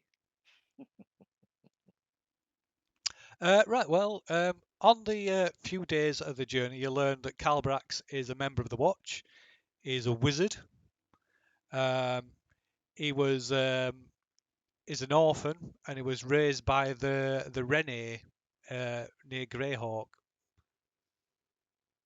which is What are the Rene? the Rene are basically boat riverbound gypsies. Okay. Don't run around with a fake French accent. Yeah. Good morning.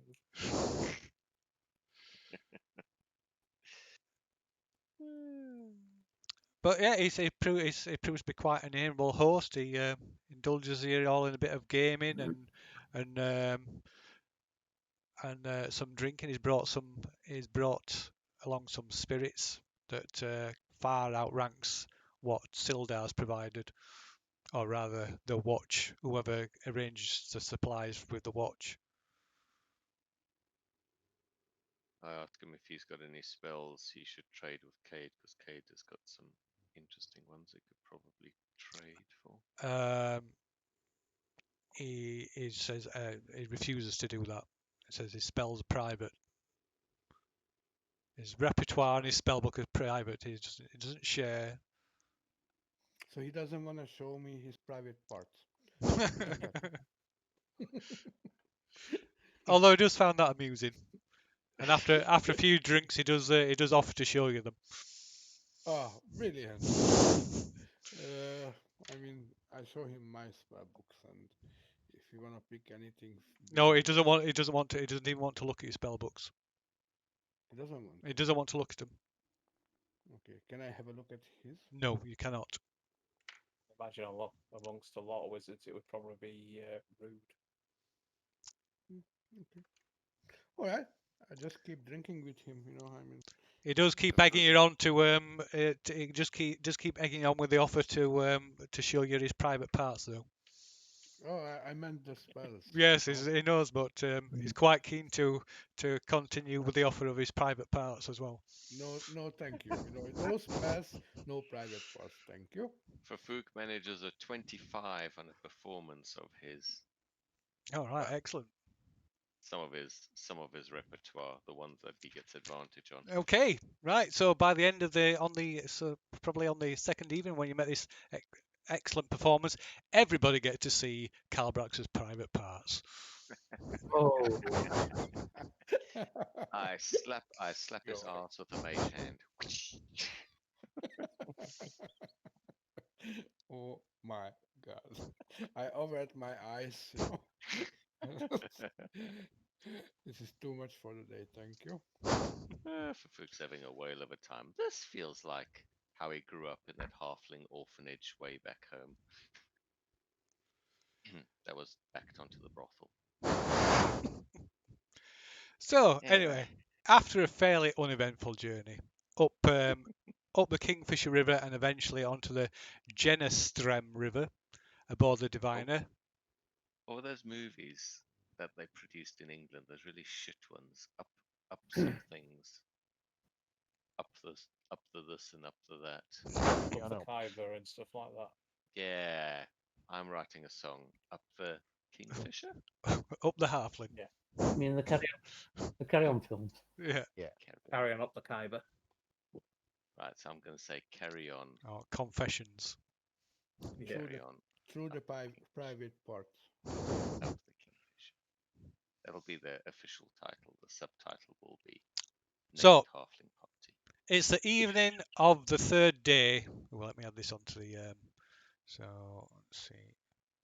That's dusk. So 1, or rather 2, 3. So it's the 20th. Oh, that's a 21 for composition. That's not bad. Very good. So it's the evening of the third day of your boat ride, and the wind seems to blow a little colder. The evergreen tree tops of the Dreadwood rustle endlessly. Calbrax steers the boat alongside the rocky bank. See that? He says to you, pointing to a monolithic black tower appearing just above the dark forest. Zaldara, the mage says ominously. We're close. Minutes later, the wind howls a lonely note as Calbrax brings the diviner as close as he can to the shore. A tall cliff rises high above, from which a waterfall issues forth. Atop the cliff, you can see the dense trees and the pinnacle of Zaldara's lair poking above. The mage hops into the knee-deep water, motioning for you to grab your equipment and follow. The water is as cold as death. Calbrax walks behind the falls and touches the cliff wall, muttering an arcane incantation. As he does so, the cliff wall parts just a bit, revealing a stone stair going upwards into darkness. Suddenly, a resonating, mournful tone breaks the night that fills your heart with adrenaline and dread. That's Sildar's horn. Good luck, and be quick.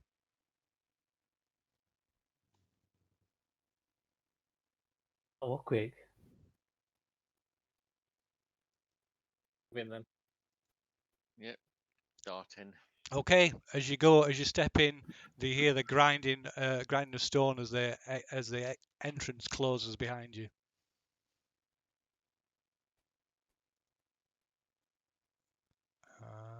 Ba-boom. Oops. Yep.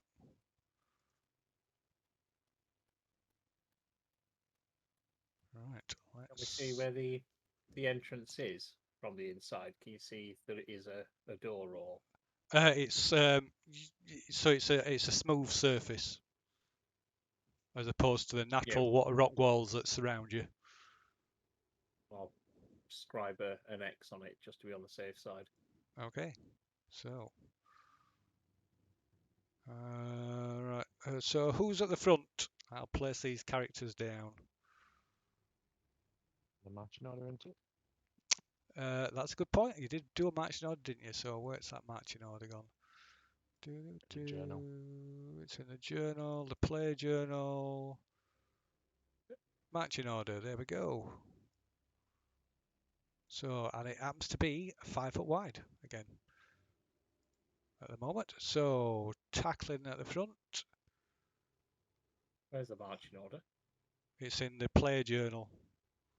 Is it? Yep. I ain't got it there. The mine. You have to click play journalist folder. Yeah, I have. It's not there. Yeah. I can't see it either. Let's see. I've got the one Configure I've added in. commissions. There. Everybody owns it now. We should be able to see it. Yeah, Ah, no, I it's can see There there. we go. It just popped up. That's what.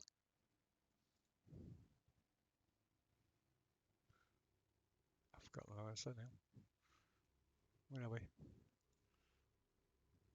Well, my suggestion is we do Pass Without Trace, and I can do Blessing of the Trickster on whoever's in front to give you I've lost the advantage moment on now. stealth rolls. I'm afraid the map's a bit low quality, but vision. Let's see. Make sure everybody's vision. So So dim 6 foot dim vision for tackling because it's total complete darkness. That's right, is it? 60 feet. 60 foot, yeah. Yeah. Okay.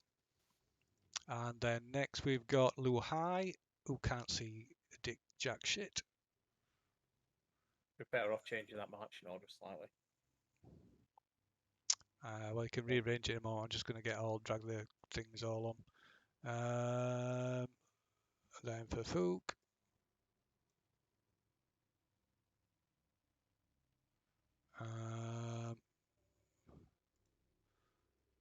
And then Obald.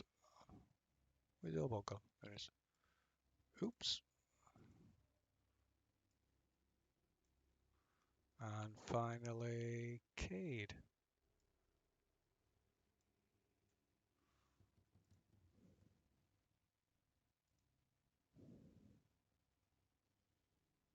So Cade has got, oops. I'm going to say put me at the back. I'm just checking the vision thing. So Cade has got no dark vision or Dark anything. He's just got normal vision, hasn't he? Yes. Yep, so that's no dim vision or anything.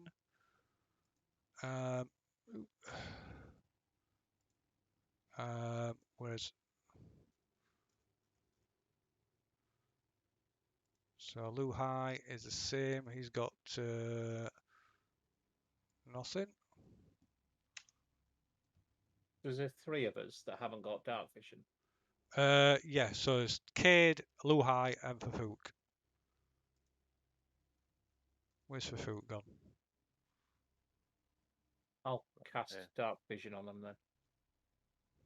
What, can you do it on all of Oh, them? that Yeah, would it's just 2 that- chi points to cast it on each. that would be appreciated. Oh, hang on. Let me just check though.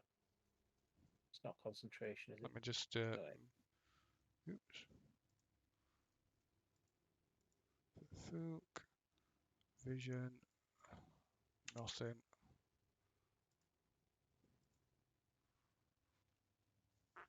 I'll just check. I don't think it is a concentration.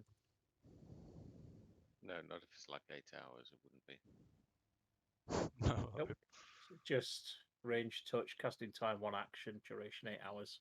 So does it? Have you got to spend 2 cheaper points per person you cast it on? Yeah, so it cost me 6 chi points to do it. So you got enough, have you? Yeah. Okay. Rightio. That So way it saves us having to use a torch. Yeah. So everyone's just got the same vision then. okay. So everybody has got 60 foot dim vision. Then let's change Yeah. that. 60. Lu Hai. Or rather Fafuk. Vision. 60. And Lu Hai. Vision.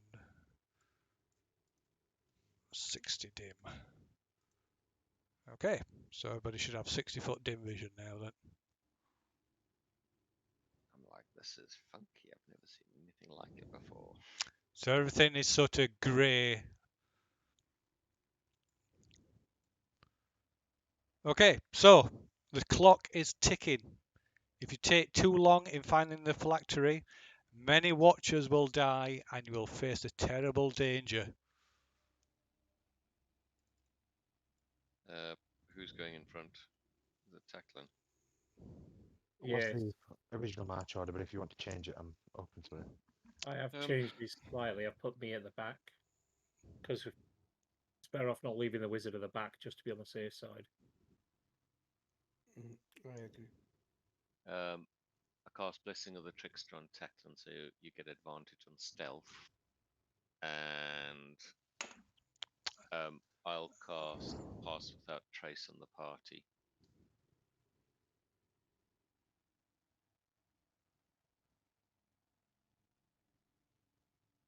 Okay, and how long does that take? It takes about a minute to do that. To cast Pass Without Trace. Well, to do all those things.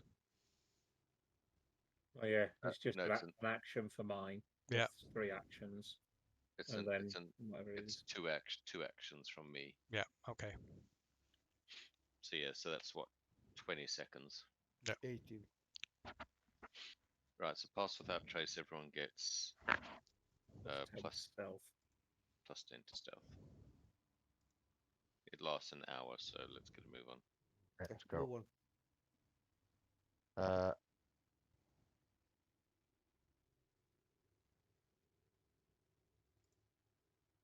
Okay, right.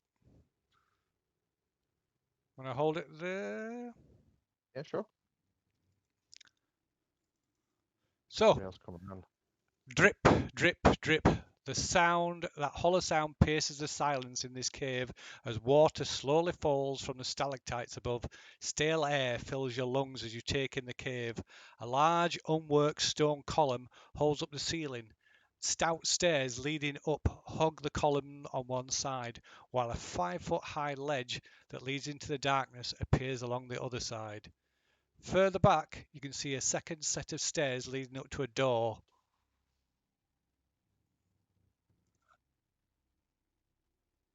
We'll At the check north traps. side. I can't see anything other than the little section of passage, so Yep.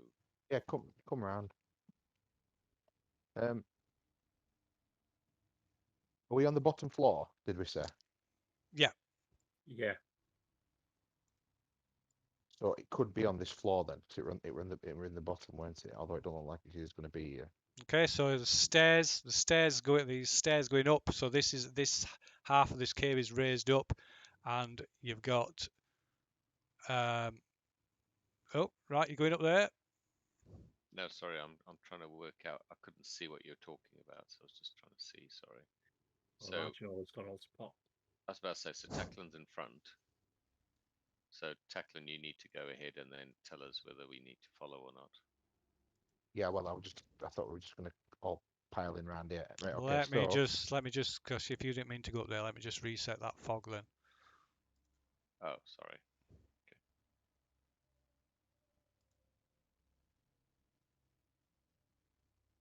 So Tacklin, okay. you pick a route and then we follow you, because if we start running around in big I'm circles, we're more likely to set stuff off. checking suggestions.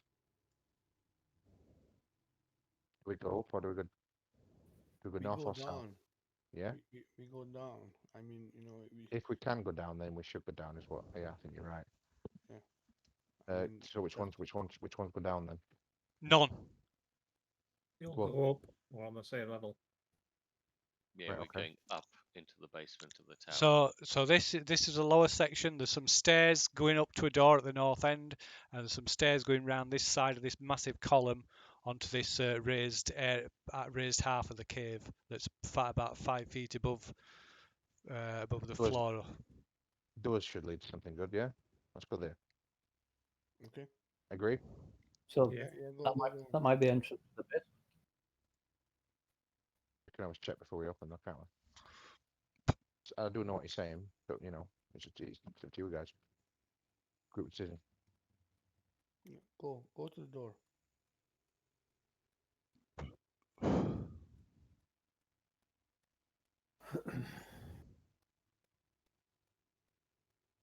Oops.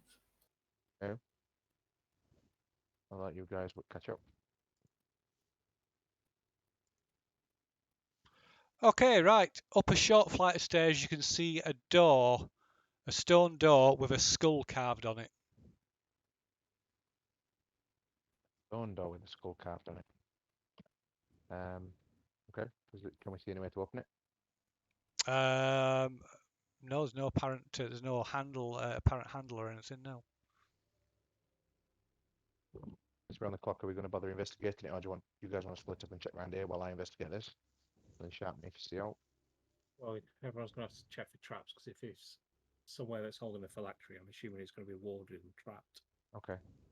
Okay, So- Fufuk just says, hold on a second, and casts Detect Magic. Okay. So that lasts for, oh, hang on. Before I do that, I just need to make sure Detect Magic is in concentration. Don't think I wrote it down. It is concentration. Yeah, up to 10 then, minutes. yeah. Then I don't cast that because it'll lose the pass without trace. I say, Cade, do you want to check for magic? Yeah, I was gonna do it, but it's 10 minutes if I cast it on, ritual, and we We have, don't have time. Yeah, we yeah. don't So have time. I cast it as a normal spell. Okay, one action. Okay, so that's on yourself, isn't it? Hmm. Range Right. self within 30 feet of you. Okay. So I 5. will move to investigate this door. Okay. Being very, And I'm being I'm very checking the wary of, door as well being with the very wary Duchess. of So you're traps and going up to the steps. door as well, yeah? Yeah, I just don't watch out. have to be by the door 30 feet, so I can tell if it's magical or not. Okay. Uh-huh. Can you tell us if it's magic? One moment.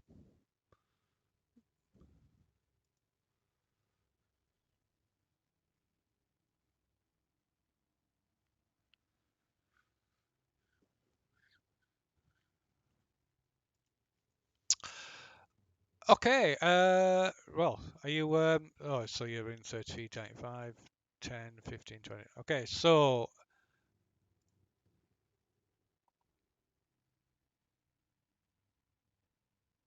it radiates an aura of necromancy. Okay, so I inform the rest.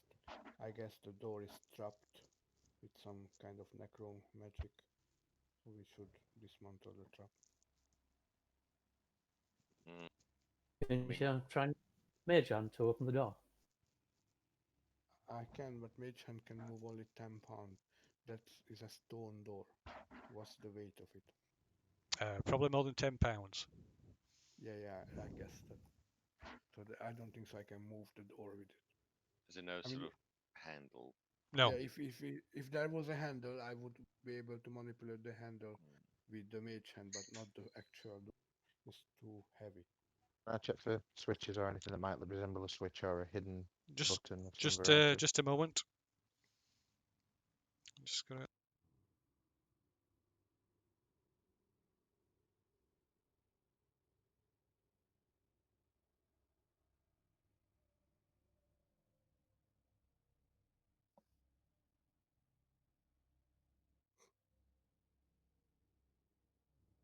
Hmm. I mean, I don't know if we want to just do a circuit of this basement to see if Yeah. there's any other ways out before we commit to this door. Yeah, that's not a bad idea. However, we should look for any hidden, way of opening it as well.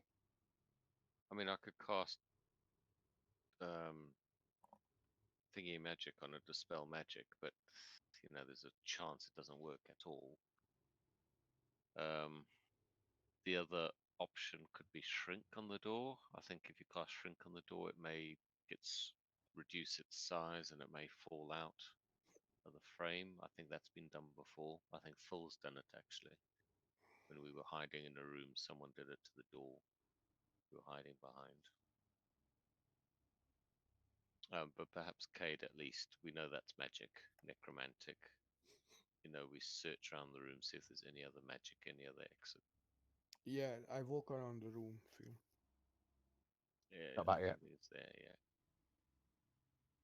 The only other thing I'm thinking is maybe we could use. I wonder if we could use the staff to open the door. Which you mean like poke it or something? Yeah, well, it's a necromantic staff, isn't it? And I don't know if it could be used as like a key or touch it or. I don't think so. Well, I'm happy. I'm happy to whack the door with the staff. Well, no, Maybe no, no. it's. We should, you have pass without trace. I don't want to whack the door to alert, that, whoever is Yeah, around. I mean, maybe it's like That's magical. back. Okay. So I think the first thing was we had a quick chat, and Cade was going to do a quick circuit along with the rest of us just to make sure we know all exits from this room before we commit to the door, in case there's another way out. Okay. Yeah. And I have detect magic running. Yeah. Okay. So right, oh just whoa, hold on a minute. Oh, okay. Okay, so go on then. Oh, so we can go. If Yeah, it's yeah, all sorry, yeah. okay, so Right. we go Okay, in. right. So, as you go up there, a voice from the darkness whispers with a dry rattle of death and malice. By mistake or foolishness, you have come too far. Your soul will be used to feed my endlessness. Out of the darkness emerged two figures in studded leather armor. They might once have been human, but now some malign force has corrupted them. Their flesh is bleached white. Their hate-filled eyes burn with a baleful light. Filthy strands of hair hang across their ivory skin that is pulled so taut across their bony skulls they are left with teeth bared in a permanent snarl. Let me see. Oh, God. Hold on a minute. Rictus grin. Well, let me just get these up. Where are you?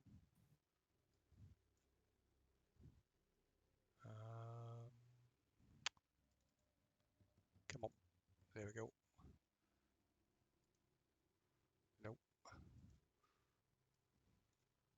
How did we get them on? There we go.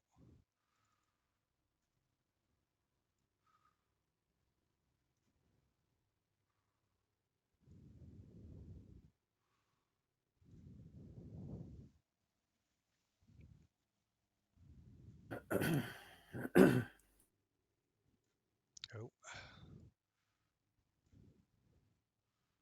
So.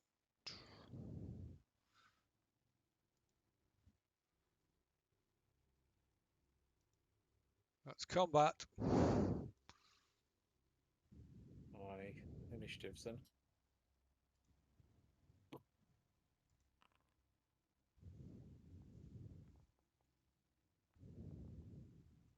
Oh, nice. Rolled a 1. Do I get to re-roll that? Yeah. I don't know. You got to be able to see him. I don't think so. Well, let me just check. Oh, you can see him I thought anyway. you had Yeah, you can see him. I I've just thought you had to checked. be able to see it. Yeah, you can see him. He's in line. He's in your line of sight. So. Can you let me re-roll mine then, or can you do it, Phil? I can reroll only once per turn, so it's only one. Let's have a look. I can do it. How do I do that? That's. I have to see the person, and it has to be within 30 feet. Oh, right. So 5, 10, Yeah, it's 15. outside. No, that's too far away. Alright. Okay, sorry. Okay. Right. Where are we? Whoops. Bloody hell. Stupid map. Right, how did you bring that up now? Is it that? That's it.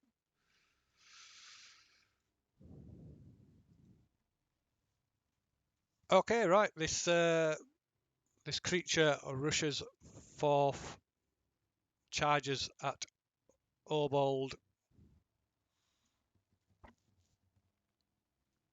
and swinging its sword, this wicked-looking sword as it comes.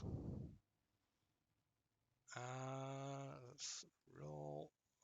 Oh God, wrong thing.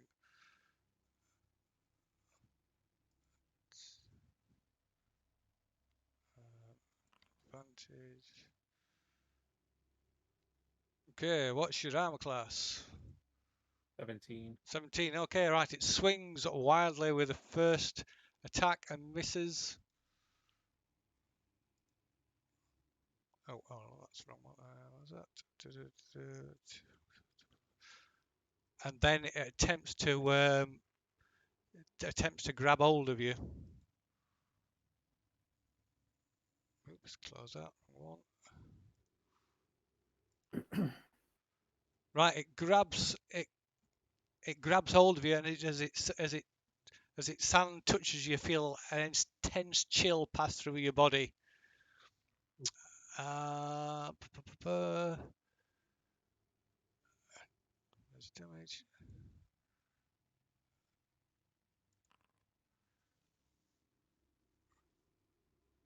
Right, you suffer 6 points of necrotic damage and you must make a constitution saving throw.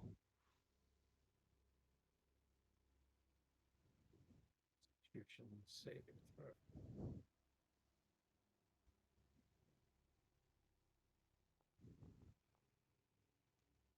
That's a no. That's a no. Okay, so you take 6 points of necrotic damage and your maximum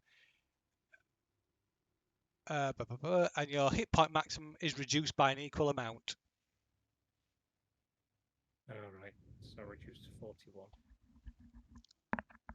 Right.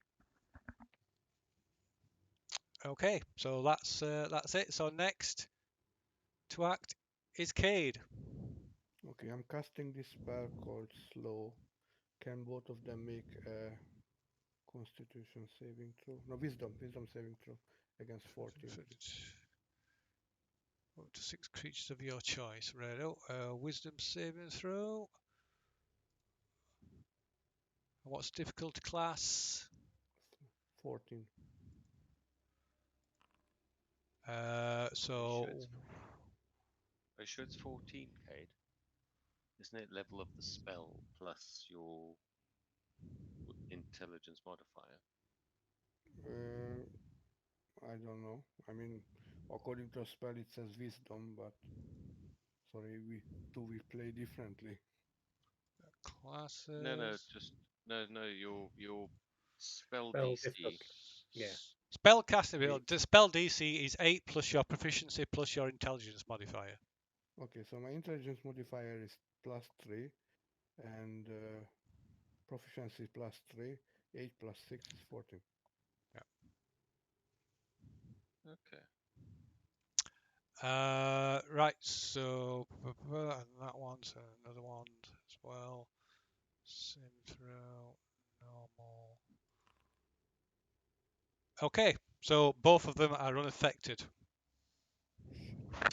Okay, after this, I do a hastily retreat, and I'm 1, 2, 3, 4, 5. I'm going here. Oh, it says wall. Okay, so try again. 1, 2, 3, 4, 5. Okay, I'm done. Okay, so next to act is Luhai.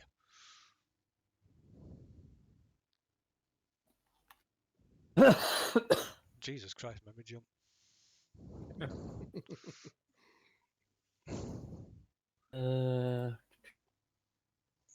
Chucky.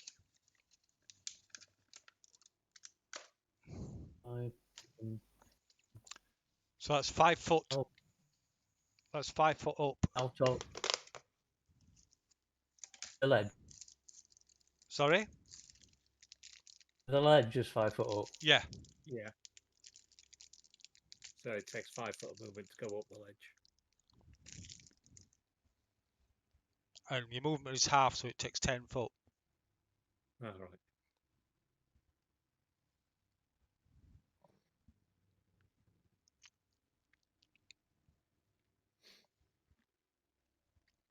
So it'll take 10 Be foot of, automatic then.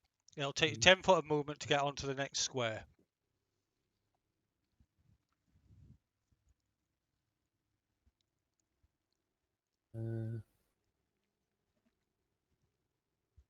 Yeah, you should I'll only go. take your 40 foot of movement to get there. It'll take me 10 to get there. And another 10 Yep, to get up on there, yeah. Then I move. Yeah. 5 foot. 5 foot into. Yep. I'll attack this thing then. Okay.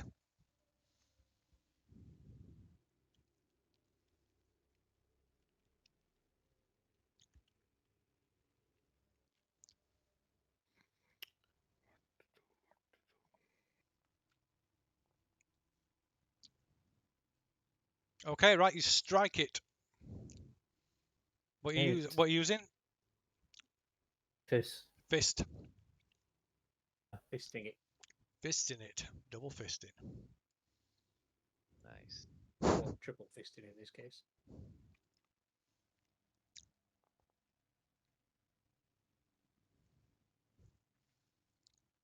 I'm gonna make that a stunning strike as well, Phil. Okay. And what's the difficulty of that? It's 15. Sorry? 15. 15. Teen. Yeah. I mean, 5 15. teen. They keep saying teen. That's all we can hear. 15. It's almost like your mic cuts out the first part of the word.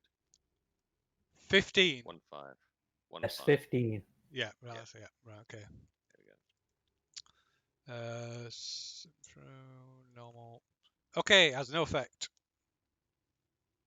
No effect. No effect. Right. Second attack. Okay.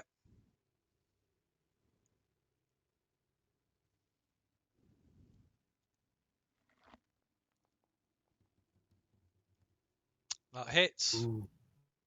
Oh, nice.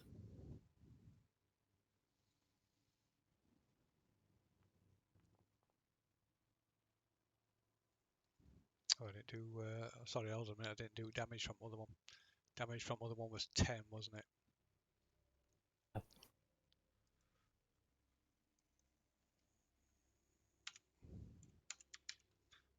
Okay. And then 7 more damage, is that? Yeah. Did it resist me stun or did it just have no effect? So, you managed to resist it. It's not stunned, so that's all I'm telling you. Right then. 7. So Right, another 7 points of damage. Yeah, and I'll make that a stunning strike as well. Just 1 moment. So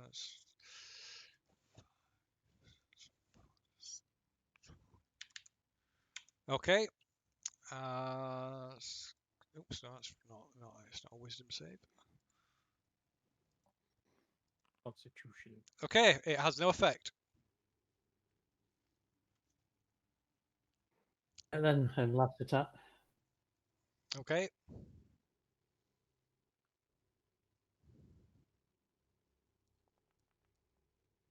Okay, you strike it again.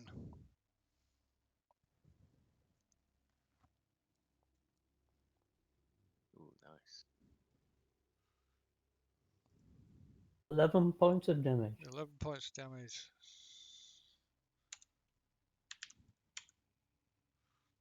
Okay. That it? Okay, next to act then is Obold. I'll attack the one that hit me then. Let's pause this because that should be. That's going too fast for that. Okay. That right, Oh. yeah, miss. Yeah, that was shit. Second attack. Okay. Okay, right, you strike it. Awesome. And I'll make this a stunning strike as well, Phil. Okay. So that's how much damage? 8 points of damage. 8 points damage. Stunning strike, difficulty class 14 for mine. Uh-huh. And that's a constitution save. Okay, right, it appears to be stunned. Oof. And last one. Let me put a stun thing on it. They actually have stunned. They actually have a things on them now as well. Why is they not putting it on?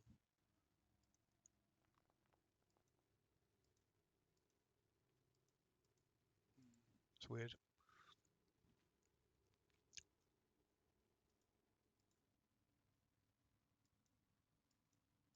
Can't put stun effect on it.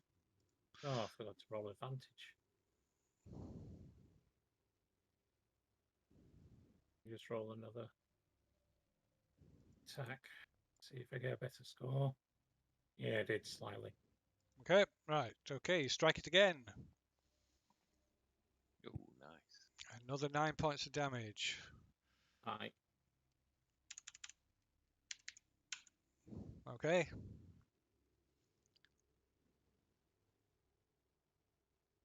that it? Yep. That's my 3 Okay. attacks done. Next is for Fook.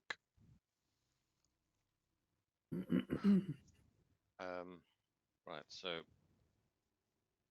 Fook, glancing around frantically, thinks, right, well, on balance, Obold looks like he's in more trouble. So could the creature face grappling Obold make a dex save, please? Now, I assume it's stunned, so it doesn't. Is that right? So it automatically fails dex saves. So you won't be able to see it from there. It's only 5 How foot. tall? Yeah, how tall are you? I'm just going to check out. Taller than 5 foot. That's okay. I'll let you off them. You'll let me off. Oh my god. Hang on. You could have been less You than had 5 foot. you had left of instead of left of you had lift of. Yeah, your head's Have a just look. poking up above it. Oh, what's going on here? Sorry, just give me a second. Plus. Right, so it's 2d8 on the one grappling Obold, so it takes 11 divine flame, sacred flame damage to it. Okay. Is that The one Radiant. facing isn't it? Obold is radiant, yeah. Are they sort of so that's automatic damage, yeah? yeah. If it's stunned, it fails its dex saves. Yeah. So 11 points of damage. How's it looking? It's hard to tell since they're like don't look good to start with. Fair enough. And then if because I can't tell what it looks like, I'm not sure how long this fight's gonna last. I cast spiritual weapon, Okay. and I take a swipe. Spiritual weapon appears, and I take a swipe at the creature fighting Obold. I don't know why it rolled twice. Apologies for that. So either I'll one take would the have first done. one. Yeah. Either one would have hit anyway. Yes, I hit it. So then I do 1d8 plus 4 damage to it. Ooh, 12. Nice. And then I stay where I am, watching the fight. So I'm done. Okay. Then next to act is tackling. I will join the fight. I will. That's already stunned into it. So 5, 10. Oops.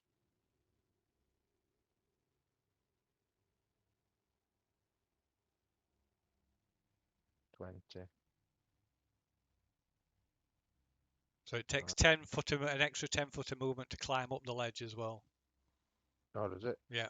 So that was 5, 10, 20, Yeah. 25. Yeah.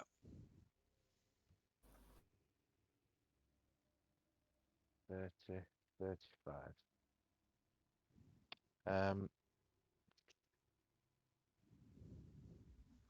Is Obold still grappled? Sorry? Is Obold still grappled? He's not grappled at all. No, it just He just like it sort of grabbed him. It Took didn't. it out, yeah. Yeah. It didn't grapple him. It just sort of grabbed him. I will cast Thorn Whip on this one then. Okay. And this one is stunned. Isn't it? Is it? Yeah, it's the one that you've been No, it's- attacked. I Obold. thought The one that's Obold's- facing me, yeah. Oh, right. The one it's Obold was stunned. Stupid, was higher than that. stupid status effects icons won't go on for some reason. I will cast the Thorn Whip. Don't know why. Roll.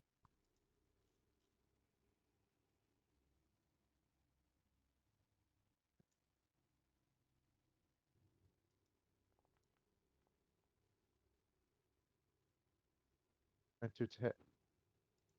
That's a hit.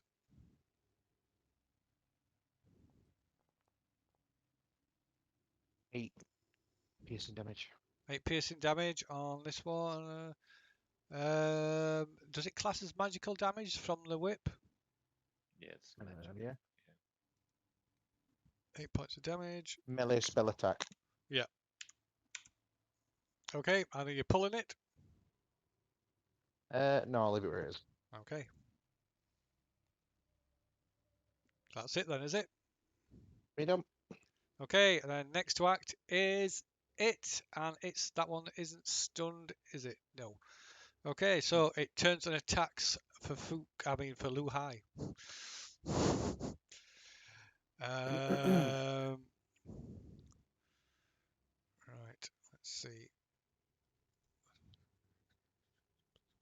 Right, it swings at you with its sword and attempts to grab you as well.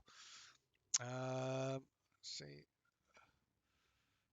Attack. Okay, 23 hit. Yeah. No, total miss. No, I it roll in a can't do it. 1. It can't do that because I'm using it one-handed. Yeah. Oh, does the blow's feeble. It only does 3 points of damage. Right, and it tries to grab hold of you. Grabbing hold of you, and you feel a chill pass through you as you take 6 points of necrotic damage, and you must make a Constitution saving throw.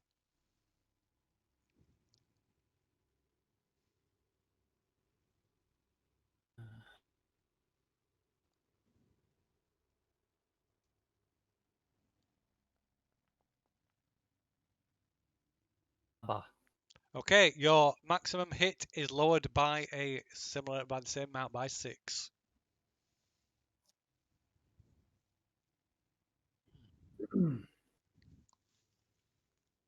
Okay, it's next turn. So reset initiatives. Roll for NPCs.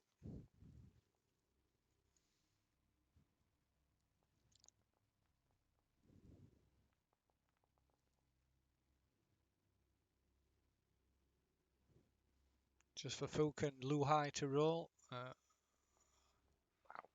Ooh, 20.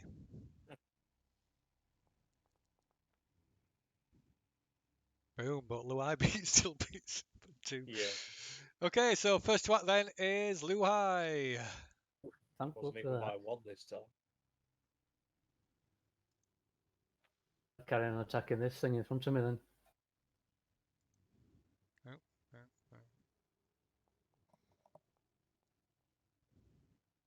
Okay, that 15. is a. You're right, you hit it. Oh, surprising. It's only got studded leather armor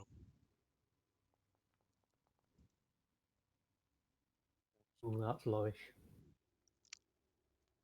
What's that? 7. Mhm.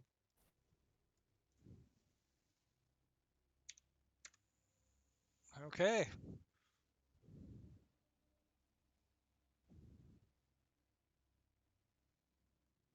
Mm, Right, you strike it again. As you punch it, it's the lights go out in its eyes and it collapses to the floor. points of damage then. One in front of Lazai.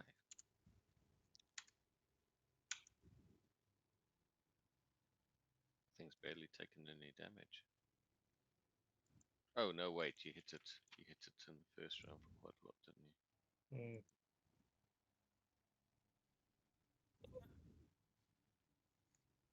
So I'll move up Oops, that's the wrong one. and use my bonus attack on this one. Okay. Still stunned. With advantage.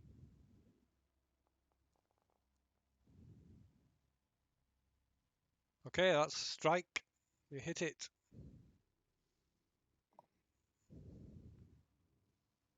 Right, and it collapses, the light's going out in its eyes and it falls lifeless to the floor. Well, it was already lifeless, but there you go.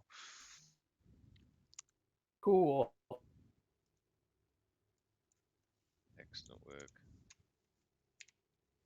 So 2 rounds. Let's see, that's... Yep. That's 12 seconds.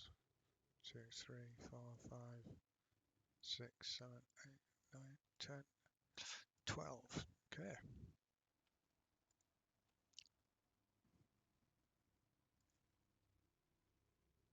Right.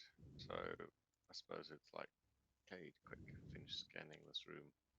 Then we'll take a look at that door. I think my concentration has been dropped on the detect magic because I casted. I did cast, you know, Slow. slow after, Yeah. which Oh, is yeah. also a concentration spell if I'm right. Should we have a So- quick look to see if there are any other exits from this place? Yeah, sure. Well, that one came out of this one where Yep, you've just slow. entered the mouth of. I'm not sure Okay. you want to be wandering down at the front though for Fook. Yeah. Well, we're in a hurry, so I can't. I keep snapping to the grid. I don't think the thing's wide enough. And more stairs this way with the door. Maybe just get around this corner, see what's here. Well, I Oh, would, but it won't let me move. Yeah, chaps, I'm afraid I've got to go. I've got an early start in the morning. There you go. So I'm afraid halfway through. Well, That's fine. I think it's a good. point to Okay, stop. so there's a couple of things like so you can see stuff now. So Obold, your lights. Oh, into light source. So there's large pink crystals protruding out of the walls and ceiling, all around this cave that you're in. Out of the walls and ceiling. Yeah. And tackling, the sound of dripping water grows more rapid here. Drops hit the ground so frequently, it's almost as if the stalactites are creating a light rain. In the north wall, there's an opening 10 feet above ground, just big enough for for a human to to crawl into. Can you tell which way it's going? Is it going up or down? Well, it's above the floor. The hole's above the floor. Yeah, We might. Yeah, over here. All right. yeah. Cool. So it's 10 feet above the floor. Mhm. The room, the ceiling is about 15 foot high, so it's less than 5. So yeah, it's no more than 5 foot tall. Well, it's less because it's only enough you'd have to crouch or crawl to get into it. So Right, there we okay. go. I think that door's too obvious. Yeah. I think it is. I think it's last resort. We try to magic or smash our way through the door. Try to somehow get through. I got this horrible feeling we touch that door, we're screwed. There is. I think it's going to be a trap. There is this hole near me, but there is another set of stairs that I can see as well. I think it might be a red herring. There's 2 other exits out of here now. After the one you're at. There's one where I am and one where you are. Well, chaps, thank you very much. This was a good session. Yeah, I had fun too. So thank you for that. And catch you guys on Sunday. Yeah, next Yep, Sunday. Yep. Yeah. Okay. Uh, Thanks, chaps. All right. Have a Thanks, good one. guys. Cheers. See you later. Cheers. Bye bye. Bye Thank bye. See you you. later.